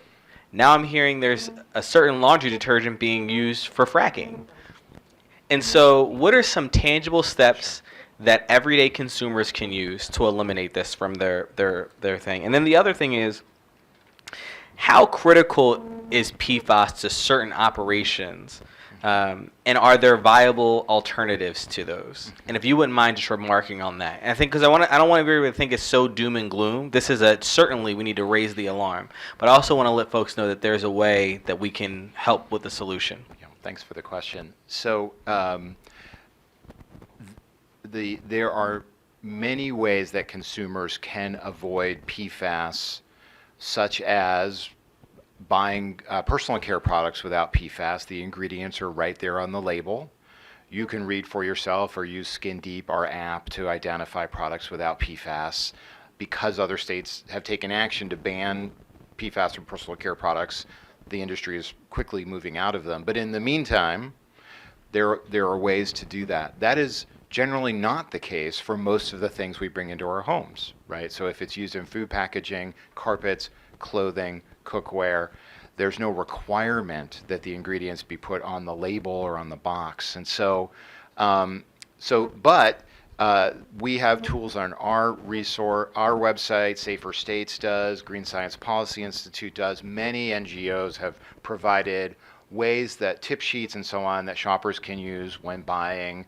All of the things that you're looking at in this room or you're watching at home if you want. So for example, Amazon and Walmart both sell dental floss without PFAS. For example, Sephora and Beauty Counter all sell cosmetics without PFAS. For example, Home Depot and Lowe's sell carpet without PFAS. Many makers of textiles, including Levi Strauss and Ralph Lauren, have abandoned the use of PFAS. So those lists are available if folks want to go to our website or other websites to find the brands that have already, in response to state laws, sometimes because they want to be leaders in the marketplace, sometimes because they want to do the right thing, are no longer using PFAS in their products. But it shouldn't be up to consumers, right? You shouldn't have to have a PhD in toxicology to know what to bring into your home. And it ultimately should be prohibited from the products we bring into our home. So I shouldn't have to go to EWG's website and figure out, is this the pan I should buy? Does PFOA free mean PFAS free? Ultimately, we need state legislators to just set the floor so that none of the products we bring into our homes should have these ingredients, and they don't need to. We know they don't need to. To answer your second question, there are some currently unavoidable uses of PFAS in some manufacturing sectors, and so electronics components, automotive, pharmaceuticals, but the burden needs to be flipped so that it's, and as the bill we're talking about today would require, the burden needs to be flipped so that companies have to demonstrate that those uses of PFAS continue to be unavoidable. I'll give you a good example. So we use PFAS in many pharmaceuticals and medical devices, and it may very well be the case that we need to do so because we need our drugs and medical devices to work, right? But there's no process at the FDA to periodically look back and ask, hey, we've been using PFAS in this medical device for 20 years or 30 years. Is there a safer alternative? And so part of what states need, and honestly, I don't think that's likely to change anytime soon. So that's why it's so important for states to flip the script, to say to companies, we no longer are just going to presume that you must use these chemicals to have safe medical devices. Prove it to us. Prove it to us every so often that you need to continue to use these chemicals and that there aren't safer alternatives that serve the same purpose. Especially true for the semiconductor industry. Gretchen was I think kind of implying that that's one of those industries that's seeking exemptions because they're so important to our economy. There are already alternatives that other countries have identified, that some manufacturers have identified to PFAS in the manufacturing process for semiconductors, but there's no requirement for semiconductor companies to even consider whether or not to use them. Great, thank you so much. And I just want to note that the bill, House Bill 2238, that Representative Munroe is a co-prime as well as Representative Sanchez, this bill does exempt out medical devices, but it was also alarming as a person who uses a CPAP every night to go to sleep to know that, oh, you know, one of the ways to get this is inhalation, and oh, by the way, right? So, and there was also a massive recall for a particular brand because of side effects from that cancer-causing stuff. So anyway, just wanted to point that out. Two, please share those apps and websites with us, and we'll be sure to list those on my social media for folks that are doing it, because I get asked all the time, like, hey, how can I avoid this stuff? What products is it in? So I'm really interested in that. The next question I have is, Ted, is Gretchen still with us? Gretchen, you're still there? Yes, I'm still here. Okay, great. Thank you so much. And first of all, thank you for the work that you're doing across the country and helping to organize this effort. I wanted to connect with you about an issue that Representative Munroe and I hear often, along with Representative Sanchez in the meetings that we're in, is like, oh my God, if you do this, you're going to end up like Maine. And right now it's a chaos storm in Maine, and they're having to go back and redraw things because they went too far. Can you just elaborate a little bit on what they're doing in Maine and the legislation that they're taking up to clarify some things? Can you just explain that a little bit more? I know you touched on your testimony, but is it the real firestorm that we're hearing? No.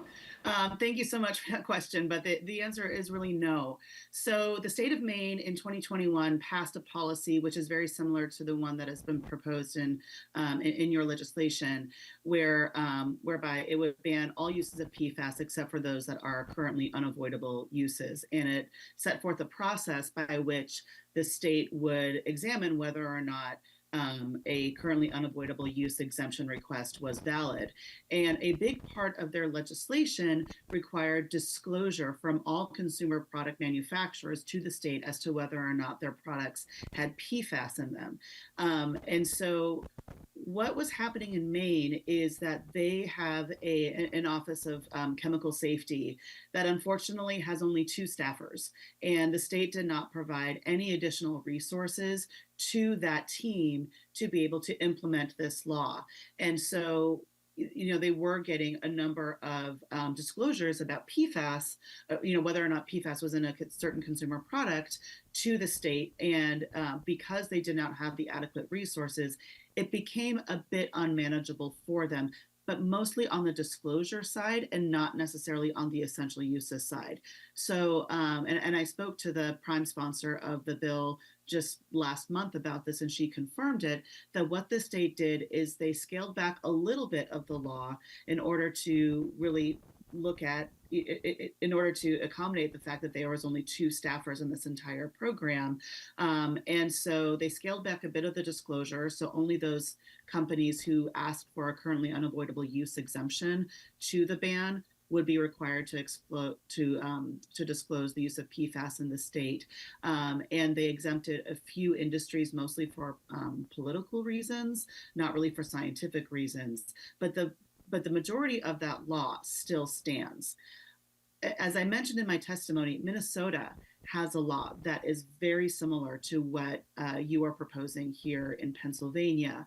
And the same industries tried to scale back that law in Minnesota this year, and Minnesota refused. And the reason is because they put the necessary number of staff and the resources to that program in order to be able to succeed. And so Minnesota is actually not stepping back at all from that law, at all from the implementation process. It is full steam ahead.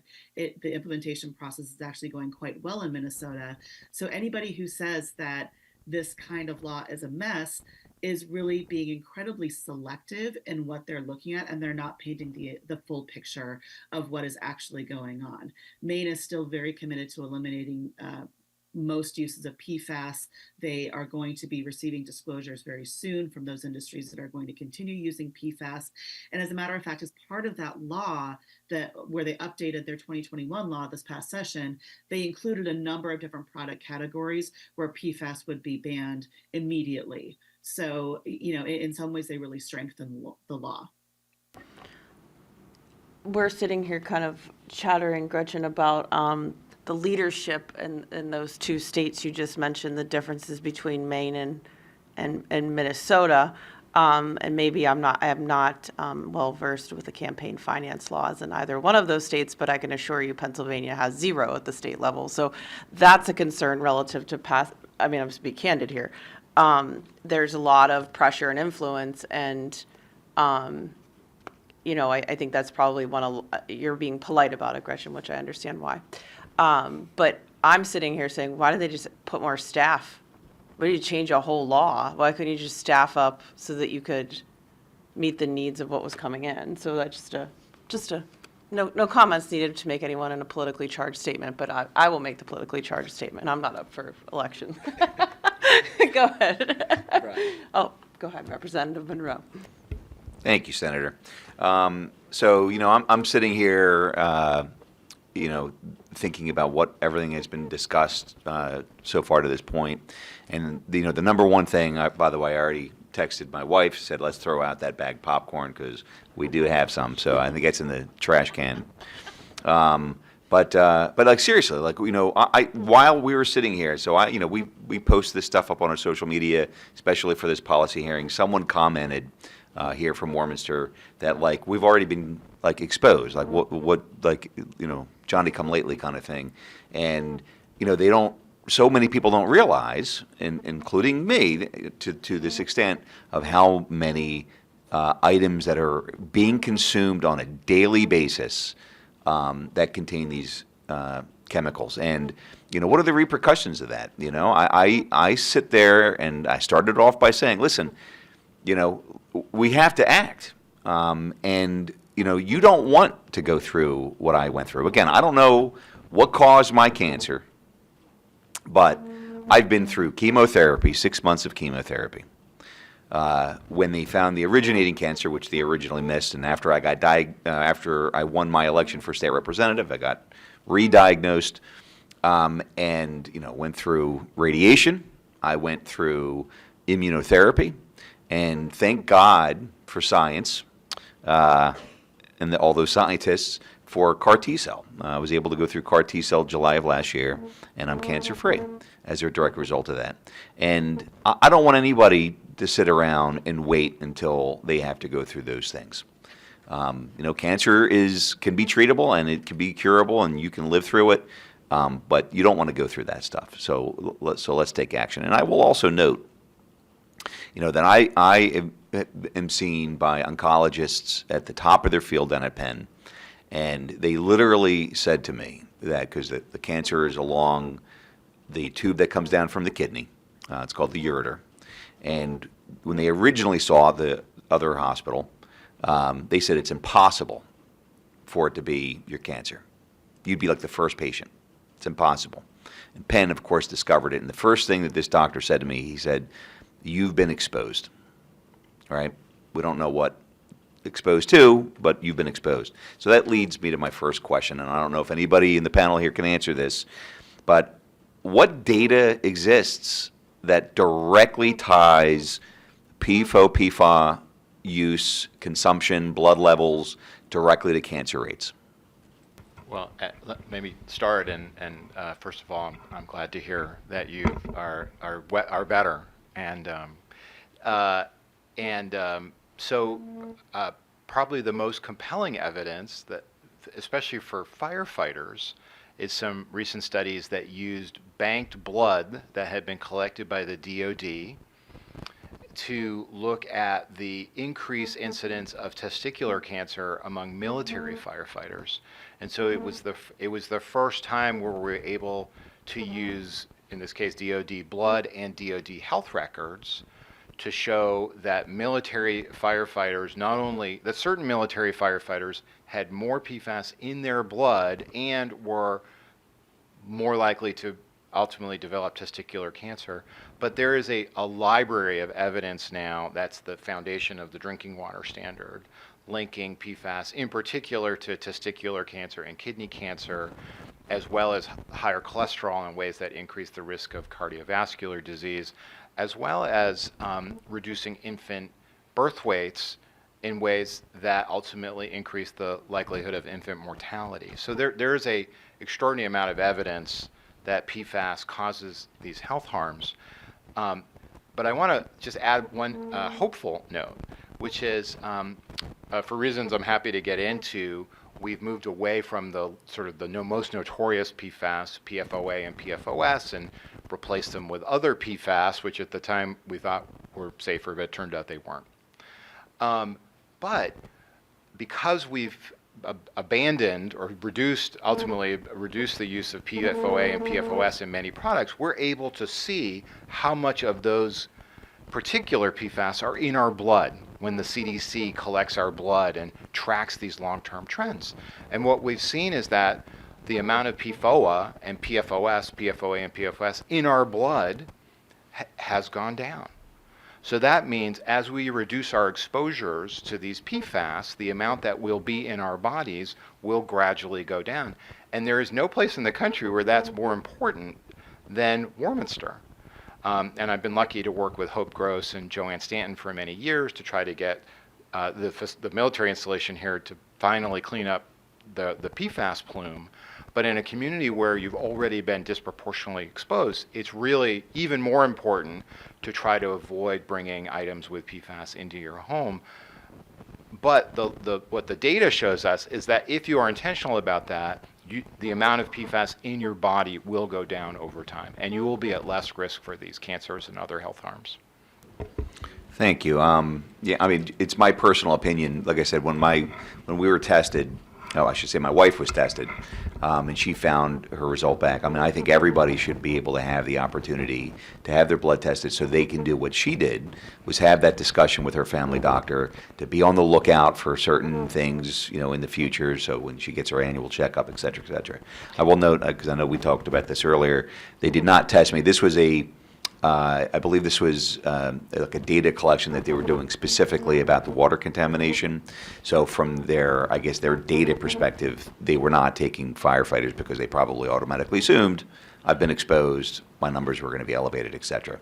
But I do think that everybody should have that opportunity. I do want to, so one of the things that I've been working on, like at the onset, I talked about working with our two senators here in Pennsylvania, Fetterman and Casey, because we don't have access to our ground well water. Initially there were like 18 or 19 wells. I've been working with the director of the Warminster Municipal Authority, Tim Hagee, and essentially I wanted to reach out and say, hey, listen, we're still here, we're still paying for this water, et cetera. And it's about time that the military puts the money up and takes care of this. The first thing I found out is, according to the Navy, they thought we were happy. Right. Every homeowner in this area is paying extra money to have North Wales water shipped in here, and they thought that we were happy. And this is, no one knows this publicly, because these were discussions that I started to try to get about $20 million, and we're still actively working on it, to get filtration systems for our water systems. But one of the first things, the concerns that we have, and the director of the Water Authority has here, is that there are other contaminants. So there's other undetectable forever chemicals, and I think, Tracy, you had mentioned this during your testimony, that their concern is that if we were able to get the money, you don't want to just go right out there and put filtration systems on these wells, because in another 5 years, that's when we're going to discover these other molecules or these other forever chemicals that have not been detected. So I was wondering if anyone can highlight.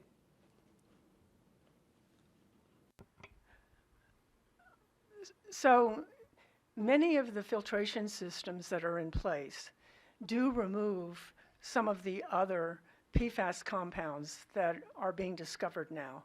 So it's not like it's a free-for-all, and it's these systems that are being put in are only taking out, for instance, PFOA and PFAS. They're very effective at removing many PFAS at the same time, and other chemicals as well. So these carbon filtration systems, and if you're using reverse osmosis as well, are benefiting the population in many, many different ways besides just one or two PFOA or PFOS that are regulated by our drinking water systems. But as far as these other breakdown components, and also what are called replacement compounds, but are actually in many cases should be called alternatives, because they didn't really adequately replace the compound they were supposed to be replacing. Many of these are highly toxic as well. And there's a lot of irony where, for instance, across the river in New Jersey, they replaced a company, Solvay, replaced PFNA with a replacement compound, supposedly, that they had been using for a long period of time. EPA bought it, and it ended up that the replacement compound was more toxic than the PFNA. So this is our worry, is that if we're not out there sampling for these things, if we're not developing drinking water methods that can be accepted and be used by laboratories across the United States to understand what are not only the known PFAS, but the breakdown components of various PFAS, then we're missing the boat in terms of protecting the public. And I think, a ban goes a long way, because it's banning to a definition that includes many of these other products from being used. And that will help us a lot, but it's not going to take care of all of it. So I think, we need to do more monitoring and more testing. What we found, and we found this in Warminster and throughout Berks and Montgomery County, as well as all 4 watershed states in the Delaware River watershed, is you can't bury your head in the sand. You have to actually do the monitoring. And everyone says, well, I don't think I have it where I live. Well, not until you test your water do you know. So monitoring is absolutely essential.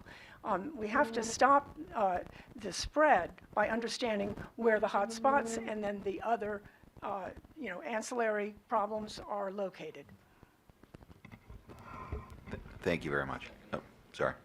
Yeah, and I want to add to that yes, there's a certain degree of security in knowing that if a filtration system is taking out one set of PFAS, it likely is catching those other ones. And so it's not like, we shouldn't be installing filters because they may not be as good as filters to come down the line. And I know that some water authorities have voiced those concerns that, well, what if the next federal MCLs are even stronger than what, we're just on this treadmill. And it's like, well, yes, there may be better technologies down the line, but it is very important that we get filters that meet the existing standards installed as quickly as possible. But then, as some other testifiers have said, that the burden of cleaning up PFAS is incredibly expensive for the ratepayer, for the taxpayer, for our cash-strapped municipal governments. And the first thing you do, if you have a bathtub that's overflowing, you don't start bailing it out. You turn off the tap. And so while we applauded the Biden administration for the maximum contaminant levels that they set for municipal water authorities, and that's great, and it's a huge step forward, they will always be on a treadmill of trying to keep up with contamination if we do not phase out these chemicals at the source, at the manufacturer, at the firefighting truck, and and the products we bring into our homes. And so, while our drinking water authorities bringing these technologies online is a much needed and critical step, it really isn't the furthest upstream source.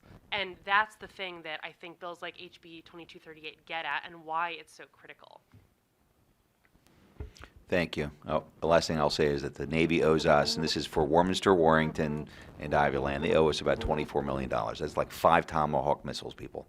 So let's get the money in here and let's resolve the issue. Thank you. And I just want to add, to this whole discussion on, how do we implement these solutions that we know exist now, is that part of, what is enforcement, right? We can ban things, but who's enforcing the ban? Meaning, just because something's illegal doesn't mean it still isn't used somewhere. And so the more I think about a lot of these regulations relative to public safety, which are industry related, is who is the are there best practices for I think I could draw it out on an 8-foot whiteboard on we can't, someone said it earlier, rely on industry, I think it was Dr. Zeller, to self-regulate and self-report their own samples. And so I particularly think of as just a non-legislator example, but a common person example is trying to pick cookware that meets all of these non-toxic standards is insane. And you end up buying one that doesn't end up, because somebody tested it, not the government, some nonprofit did, and they found, well, actually, Green Pan, whatever the thing is, has these other alternatives. So can you talk about enforcement? Sure, and I'm sure Gretchen would want to add something to this as well. So, states have been passing a number of laws to ban PFAS from many of these everyday products, and they've taken different approaches to enforcement. In some cases, they've empowered their state's attorneys general to make sure that people are complying with the law. In some cases, they've allowed for citizen suits and citizens attorneys generals to help attorneys generals comply with the law by doing their own testing. In other states, they've relied on county attorneys to help with enforcement actions. So I'm happy to send you a memo that lays out how other states have attacked this question of enforcement. It's a really important question. Many of these companies that are making claims, the PFOA-free pan is a perfect example, are also subject to your state consumer fraud statutes. And your state's attorneys generals could do much more to police the consumer environment so that when folks are making these misleading claims, which are rampant when it comes to PFAS, that there's a price to be paid. So I think that's another avenue to be thinking about. Yeah, if you have any information about states that do this the best, because while we may say we have a consumer protection division in Pennsylvania, like we do labor and industry that's supposed to help with workers that don't get paid,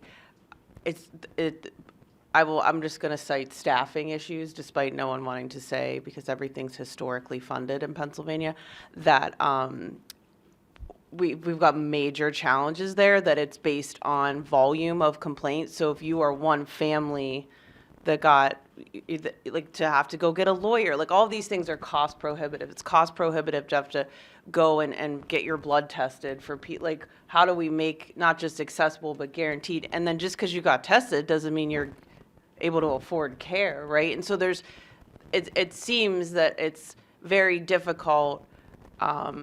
I once made a raffle basket, and it was all about how to keep yourself safer in a toxic state. I'm not kidding you. Because I had no idea, like laundry detergent, dish soap, toilet bowl cleaner, all these things that you touch and deal with, interact daily. So how do you, like, I get it. I've had moments where I'm like, I can't figure out all the things that aren't going to kill me and whoever else is in my house, right? Or the firefighters that respond to an emergency. Like, it's a lot, but I guess it's reducing the amount of exposure reduces your risk.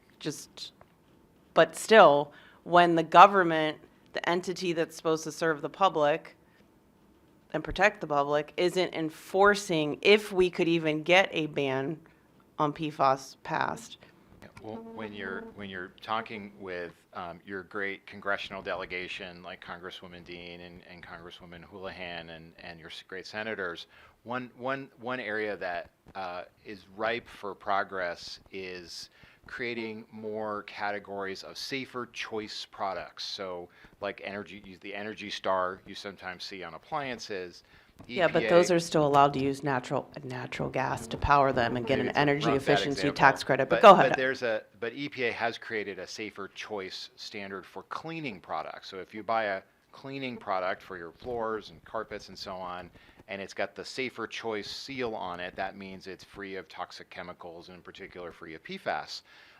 Many of us would love to see EPA create safer choice standards for other categories of things we bring into our homes: carpets, clothing, paints. So anything that your congressional delegation could do to help would ultimately help serve consumers. Gretchen, I think you wanted to chime in. Sure. Yeah. So, Scott really laid it out that, there are a number of different ways agencies can do this. A lot of them will just do spot testing. And so, once a law is in effect, then the agency can go out and just really go shopping and test those products and use state labs to do it. We really are at the forefront, though, of implementation. A lot of these laws that have gone into effect really have gone into effect in the past, year or maybe less. So it really remains to be seen how the states are actually going to be enforcing these. But I think on a hopeful note, we are seeing, so on a hopeful note, and then also I'm going to go back to my doom and gloom. On a hopeful note, we are seeing that a number of manufacturers are switching and moving out of PFAS in their products. I think on the doom and gloom side, there is still a lot of back inventory that needs to be sold. And so what we are starting to see is that states like California and Washington that have implemented early bans on PFAS in certain items like food packaging, we're starting to see those items not being able to be sold in those states, but showing up in other states. And so we're at this, kind of a critical moment right now where you have a number of states that have policies eliminating PFAS from certain product categories in some states, but not in others. And so what happens to those states that don't have those restrictions is that they end up being a dumping ground. And so for items like food packaging, that shelf life is, of course, going to be very short. But for something like furniture or clothing or textiles or carpeting, that's going to be much longer. And so those states that actually don't implement those regulations to eliminate PFAS risk becoming a dumping ground for those products that can't be sold elsewhere. No, that's a really good point. And again, I always like, had someone come talk to me about a labeling bill, which I totally support, right? Like, I think everything, because people assume, and I don't think it's unfair to assume that the government, how could the government possibly allow that to be in my water, right? Or, and that's like a good thing, because it sounds like some people might trust, and then you find out it's like, well, we don't even test for it, let alone regulate it. And then you find out these really, and to your family story is not an anomaly, right? And like, I don't know if everyone watching or these people that work in these persuasive industries that have big checkbooks for elected officials at all levels of government, that like, have you ever had to shave your head of a family member who's in the middle of like, have you ever had to do these really horrific things? We shouldn't be acceptive of like, oh, if we get cancer, we're not going to die. Like, that's been a whole other greenwash narrative of like, it's okay, everyone gets. It's like, no, it's not okay. Like, it's like, and the fact that we can't figure out how to get people in these positions of power to like enforce these really critical things that a lot of people think exist. Like, and then they find out the hard way. None of this was regulated. It was all legally allowed to happen to me and my family. And I think that's what's, I hate to think that more people have to get sick and suffer than already have. I mean, if you think about I was thinking about the blood testing, the DuPont Dark Waters story about how many people, that was the largest sample size of people that were impacted, blood test, and nothing happened for years. Like, and now it's difficult to be a consumer and understand, like, how can you, I guess at minimum, at least it's labeled, you don't go near it. Or maybe we should all start a company that just tests for, I don't know, I have some ideas. But do you want to ask any questions? Go ahead, Representative. That was actually a perfect segue, because I was, you've made the case well, and others for the, the regulation and labeling and what we can do with, educating and informing the consumer. And Gretchen online had mentioned about how, like, when the regulation happens in one area, sometimes the other unregulated areas become the dumping ground. But I'm curious if you've seen any companies really pursuing the market for like the legitimate PFAS-free and chemical-free type products, and if there's people doing, somebody used the phrase earlier, it might have been Scott, doing the right thing without, and actually driving competition and innovation to own that space of the, like, the right thing products. Have you seen that, or is it they're too afraid to cast doubt on their products they're selling in other places, or the essential products? Gretchen, did you want to mention Sure. any of the Mind the Store work? Sure. So we work with another NGO that has a campaign called Mind the Store, and they've been working with retailers to get them to make commitments to eliminate PFAS from the products that they sell. And as Scott mentioned in his testimony, a number of retailers have said that they will go PFAS free in certain product areas, so including Home Depot, Lowe's, Target, Walmart. But it's not for every single product category. It's really just for certain specific products. But a number of manufacturers have also made commitments to eliminate PFAS from their products. So REI, the North Face, Patagonia, a lot of these outdoor gear that uses a lot of PFAS for waterproofing, they have all made commitments and have gone PFAS free. And so the market for alternatives right now really is booming. I was just doing some research on it earlier this week, showing that there is a huge market that is emerging to find alternatives to PFAS. And I think it's really instructive, particularly for those industries like, semiconductors that Scott mentioned. We've been told for years that there's just no way that semiconductors would ever be able to function without PFAS. And now we're seeing alternatives on the market that are actually saving these manufacturers money.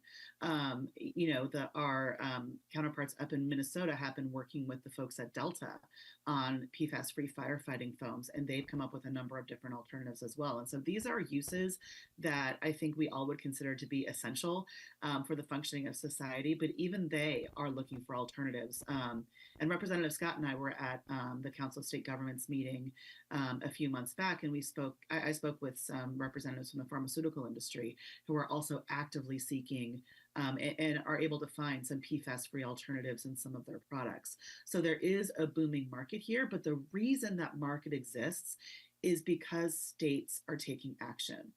The only reason that Patagonia and REI and Lowe's and Home Depot are taking actions like this is because states have passed laws like this. And we've seen it time and again where retailers and manufacturers are resistant for months, if not years. And then all of a sudden a state passes a law banning the use of PFAS in that product. And all of a sudden then the manufacturer or retailer says, yep, okay, I'm going to go ahead and go PFAS free because it makes business sense for them. So we need to keep holding their feet to the fire. And it's this, kind of push and pull that happens between states and industry. And the more states that adopt regulations to eliminate PFAS from products, the more manufacturers will go ahead and adopt that nationwide, and you won't have that dumping ground problem.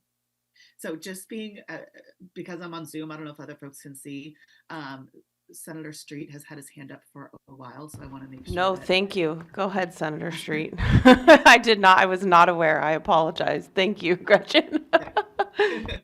Well, look, one, thank you all for the work that's being done.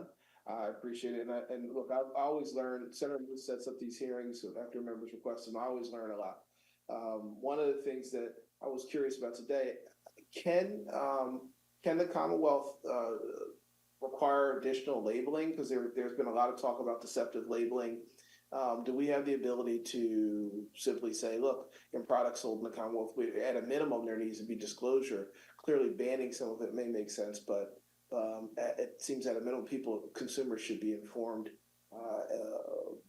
in a very practical way about what's actually contained in these products. So it depends on the category, but in general, you are not preempted from requiring disclosures on packaging. You could create a system where you could require the disclosure of PFAS as an ingredient. You could authorize folks to make certain kinds of PFAS-free claims as long as they meet certain standards. So there are limits depending on certain categories, whether it's food versus cosmetics versus sunscreens. The preemption is treated differently.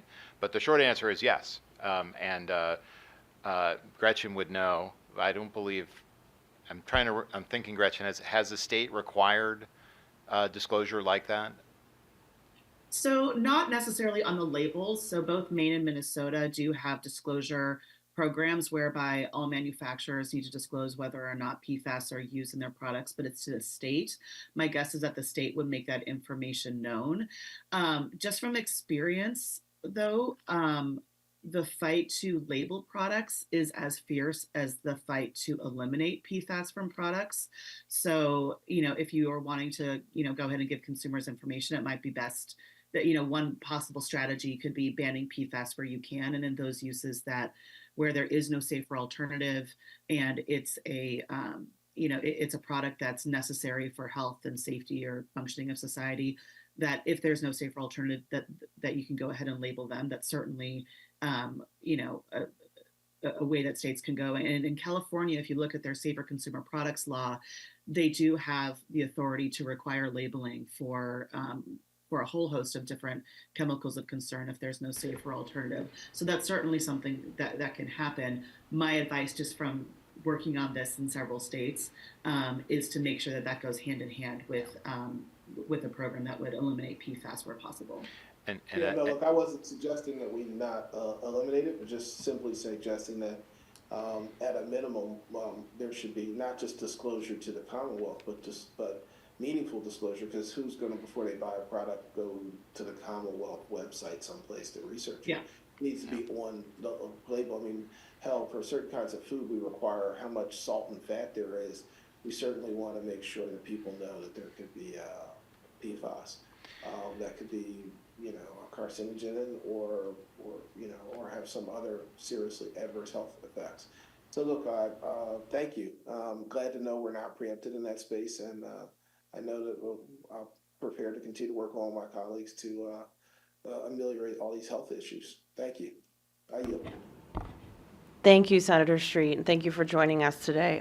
Senator Street always is willing to listen to my policy ideas, so I appreciate your virtual participation. Did you want to add something? No, I just as someone who's worked for the consumer product goods industry, just wanted to say Gretchen got it exactly right, that companies don't want to share the real estate, as we used to say, by requiring an on-package disclosure, but there are some online disclosures models that might be worth considering, and Gretchen in particular, I'm thinking of SB 258, which requires online disclosure. It's California law that requires online disclosure of all the toxic chemicals, including PFAS in household cleaning products. So there may be a way to bring, to make it easier for consumers to avoid PFAS through online disclosure, as opposed to asking companies to put some sort of warning or on the package itself. Agreed. Stephanie? Yeah, and I will echo Gretchen's point that the fight for labeling is often as nasty as the fight for banning. And so if we're going to, as legislators, as advocates, spend the tremendous political capital to take action, the focused fight for the ban, I think, is a powerful way to focus those limited resources and limited political capital that you all deal with in the legislature. But yeah, for individual products, there are different approaches that agencies or the assembly could use. But yeah, moving toward, if we're going to have that fight, having the fight for the phase out versus the labeling, I think is the more powerful goal. Agreed. And I just want to add that I think, the final thought, and we can go to closing remarks. I know we're over time, and there's also lunch for all the testifiers and everyone here, so it's behind you, is that these exemptions really are going to make this challenging, especially even just with the EPA, or even there's no oil and gas with the DEP. Like, if these are discharge permits, it's not how you feel about fracking or whatever. This is just strictly our ability to manage waste from industry, pick an industry. It's going to be very difficult to implement a ban. So, sure, certain entities are not going to be allowed to use it as part of their products, but in terms of getting it out of the water system, out of the soil that we grow our food in, and the air that we breathe, it's impossible to do that if there are exemptions carved out. That's just fact. I mean, we could sample our way into that fact if someone wants to contest me on it. That's just science. These discharge permits don't have parameters for a lot of toxic things, especially in the oil and gas industry, including radium, including other things that are you don't want all that coupled together, right? And to not, I hate to say this because it seems so like at least then put that in the disclosure that, yeah, we pass a bill, but people don't read that fine print, right? They assume that everything is encompassed in legislation and they're now protected. And I think it's really important if we're allowing, gas-powered power plants to give their discharge to a sewer authority with no discharge permit by the gas operator, but it's through the sewer authority.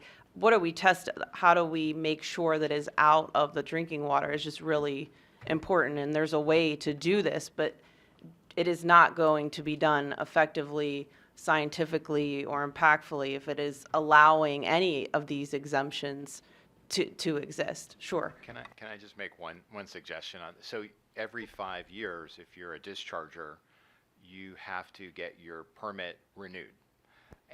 But there's no requirement now under state or federal law to address PFAS as part of your discharge permit.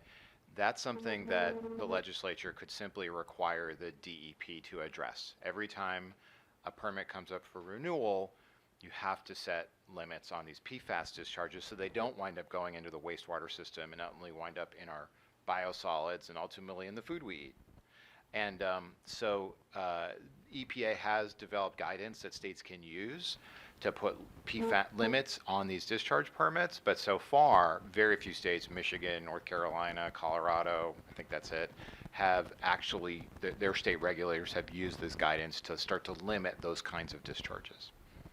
And at a minimum, use them as monitoring, right? Like, at least monitor these discharges for it if we're not going to, like, it's not even monitored now. And landfills, landfill waste, leachate. Leachate is discharged into the rivers and creeks of the Commonwealth where people get their water from, which ultimately is groundwater. It's an interconnected system that you're exempting the harm just because an entity is exempt. Go ahead, Tracy. I was just going to say that very thing, that monitoring is the first step. And in many cases, we've seen regulations for discharge permits, for instance, begun as a monitoring for those contaminants that you're looking for. And that is required by some states, and it is required by some entities, such as the Delaware River Basin Commission has added that to some of their discharge permits as a result of the public bringing this to their attention. And I think, you know, you can't say it too much. Ignorance is not bliss. And when we don't know what's coming out of our wastewater, we don't know what's going to go into the biosolids and then on to our farm fields and into our food. And we have to monitor. We can't hide from it. And that, once you can prove is a problem, then you have a leg up in getting your regulations in order to actually add it as a parameter, for instance, to a discharge permit. So we began the monitoring here in Pennsylvania long before there was any kind of drinking water standards. And you know, the same thing is happening with these products. You have to do the testing, and then once you get that ammunition, then we can move where we need to go, which is either to regulate it or to ban it. In this case, in order to get a handle on the sources, we really have to ban it because we don't know where all these sources are. Thank you. 100% agree, and I appreciate you all being generous with your time since we went over our scheduled time allotment. So I will go to closing remarks, and I will turn it over to Representative Munroe. Thank you again, and thank you everybody for being here. You know, I didn't have any prepared remarks for the end because I didn't know how I was going to feel, right? I didn't know what I was going to learn. So I just kind of want to rehash a couple of the things that really kind of opened my eyes a little bit today. So the one comment about, you know, how like California, you know, the largest populous state in the country has banned these certain products, and now that's diverting disproportionately to the remaining states. That is stunning to me, and that is another major red flag that says, listen, we need, as a legislature, we need to take action. You know, how many products actually exist legally? You know, it's especially when, you know, here in Warminster, like I said, everyone, most of the people in here know the impact of these forever chemicals, and to realize that these products still exist and they exist legally until we actually take action, I think is very important. How exposed firefighters are, double exposed. So you're a firefighter in this area. You've been living here. You've been drinking it, and then you've been exposed to it at work. And then, of course, like I said at the start, how impactful legislation can be. So I really do look forward to taking legislative action and continuing the discussion. I just coincidentally, I did give the green light to introduce the legislation that would ban firefighter foam. I expect that to be in front of me, if not by the end of the day. I keep checking my phone. But once I have that, that will be introduced. So I look forward to co-sponsorships moving forward. So thank you again for everyone's time. Representative Scott. Well, thank you, Chairwoman Muth, for hosting us today. Thank you to Chairman Bizzarro in his absence. And I know that Representative Sanchez and I both agree that, Representative Munroe, your leadership on this issue and your courage in sharing your story and representing the communities that you represent in Warminster and Ivyland and the rest of the folks, we hear you in Harrisburg, which is why we traveled this far to stand with you to make sure that the folks in Warminster and Bucks County that you represent are heard in the halls of Harrisburg, and we plan to soldier right with you, not only on House Bill 2238, but also on your other bill that you're hopefully going to introduce in the next couple of days. So we thank you for your leadership, and thank you for always representing your constituents so strongly and bravely in Harrisburg. And thank you to our testifiers. You know, all of you, your insights and testimonies have been invaluable. and highlighting the urgent need to address the dangers posed by PFAS in our state.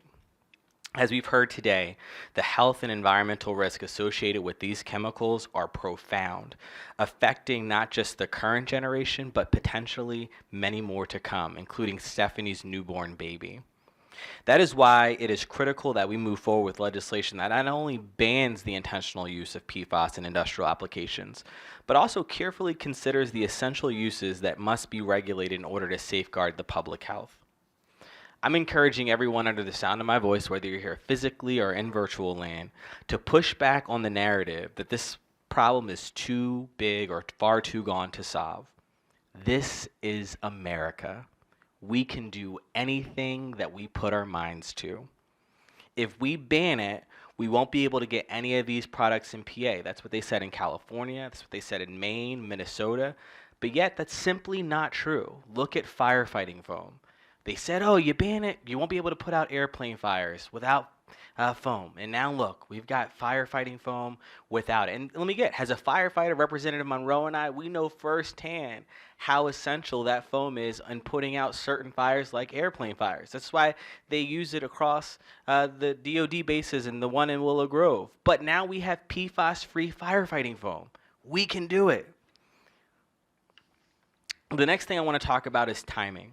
When I joined the legislature under 2 years ago in my first term, I learned about it in firefighting gear. And I said, oh my God, that's horrible. We should ban it in firefighting gear. And they said, oh my gosh, if you ban it in firefighting gear, no firefighter will be safe going into a fire because there is no firefighter turnout gear that is made with PFAS free. So I said, okay, great.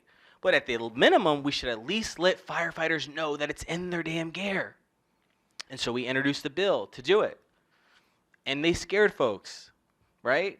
But now, as I talk to you today, there is now firefighter turnout gear that is made PFAS and PFOAS free. They're using it in New England. They're using it in Canada. It's a little bit more expensive, I'll admit. But it's out there. Firefighters in Pennsylvania, first responders in Pennsylvania deserve the right to know that the stuff they're wearing, the stuff they're putting in their cars, the same car seat that their children are sitting in, that stuff is in there. I'd also admit that there are some things, as we heard today in the testimony, that there are some practical uses for this stuff, right? We got to create a way for it to be used and create a waiver. And so in this bill, House Bill 2238, that Representative Munroe, Representative Sanchez, and I in the House, we've introduced, it creates a waiver program to allow industry, to allow folks that are making products that they say cannot be made without PFAS. It gives them an opportunity, gives them an off-ramp to make those products as long as they go through that waiver program. Let me also be clear that I think we should do more. I think that trying to say this the right way, I think that my bill, quite frankly, doesn't go far enough. I feel that if industry and companies are intentionally creating products that they know cause harm, I also believe that consumers have a right to challenge them where it should go. This is why you should always have prepared, because I'm trying to curb my tongue. But I do also think that this bill does not do that. This bill, for a fact, doesn't do that. It's not holding folks accountable that are intentionally creating these things. This is simply trying to eliminate them. And so, if you can't create dental floss without this, if you can't create mental floss without this, this gives you an off-ramp. But if you're going to go ahead and create these products, you should at least let consumers know that it's in there. So what can you all do at home? How can you help in this effort? Well, the first thing you can do is pick up the phone and call your state rep. Call your state senator. Call your state rep and ask them, do they support House Bill 2238, a ban on PFAS in consumer products? Ask them, do they believe that PFAS should be in your tampons and in your baby's dental bottles? And if they don't, ask them to co-sponsor that bill. And then check that they did it. Ask them, do they believe if firefighters should have firefighting gear that is free of PFAS and chemicals, or if the firefighters should know that it's even in their gear. Because we have a bill, House Bill 1571, that says firefighters should know if their gear has PFAS in it. Do you support first responders or not? Ask them. And then, armed with that information, I need you to do what you do best on November 5th and vote. This isn't a Democrat issue or a Republican issue. This is a parenting issue, as we heard. This is an issue of whether or not you believe everybody deserves a right to clean air and clean drinking water and products that are free from these things. Vote accordingly on November 5th. And with that, I'll shut up before I get in trouble and Senator Muth kicks me off the stage and never invites me back. I would never. You were within your bounds to say what you needed to say. I want to say thank you, and I concur. Thank you to everyone that joined us today. Representative Munroe, as mentioned, it always, issues are more human when people share their stories, and that's not always fun, and it's, a lot. And I just want to say thank you for doing that. And it makes you a better legislator. The struggle makes you a better legislator, and it sucks there's a struggle, but the silver lining is it makes you a better leader. And thank you, Representative Sanchez, Representative Scott, Senators Collette and Senator Street, for all being a part of today's discussion. All of our testifiers, thank you for letting us pick your brains, ask questions, hash some things out. I'm sure this is one of many discussions to come in a state that has a lot of political influence by industries and, a very interesting legislative makeup. And so this, I think, is not controversial, as mentioned, amongst the public. I think this is not a partisan issue. When you talk to neighbors, there's not a single person I've ever knocked on a door anywhere in the state that doesn't think that we need clean air and clean water and have that right. So I think that's where the focus needs to be, and an awareness, and appreciate all the work that your different advocacy organizations does every day to make the public more aware. An informed public is what makes good policy happen. And I just want to say thank you for participating, and also to the township, Warminster Township, for hosting us today. Greatly appreciate your hospitality, and look forward to working with my colleagues in the House and Senate on passing some of these bills and crafting some gold standard language so Pennsylvania can be a leader in preventing toxic exposure instead of leading in the rates of toxic exposure. So look forward to that, and everyone have an amazing weekend. Thank you.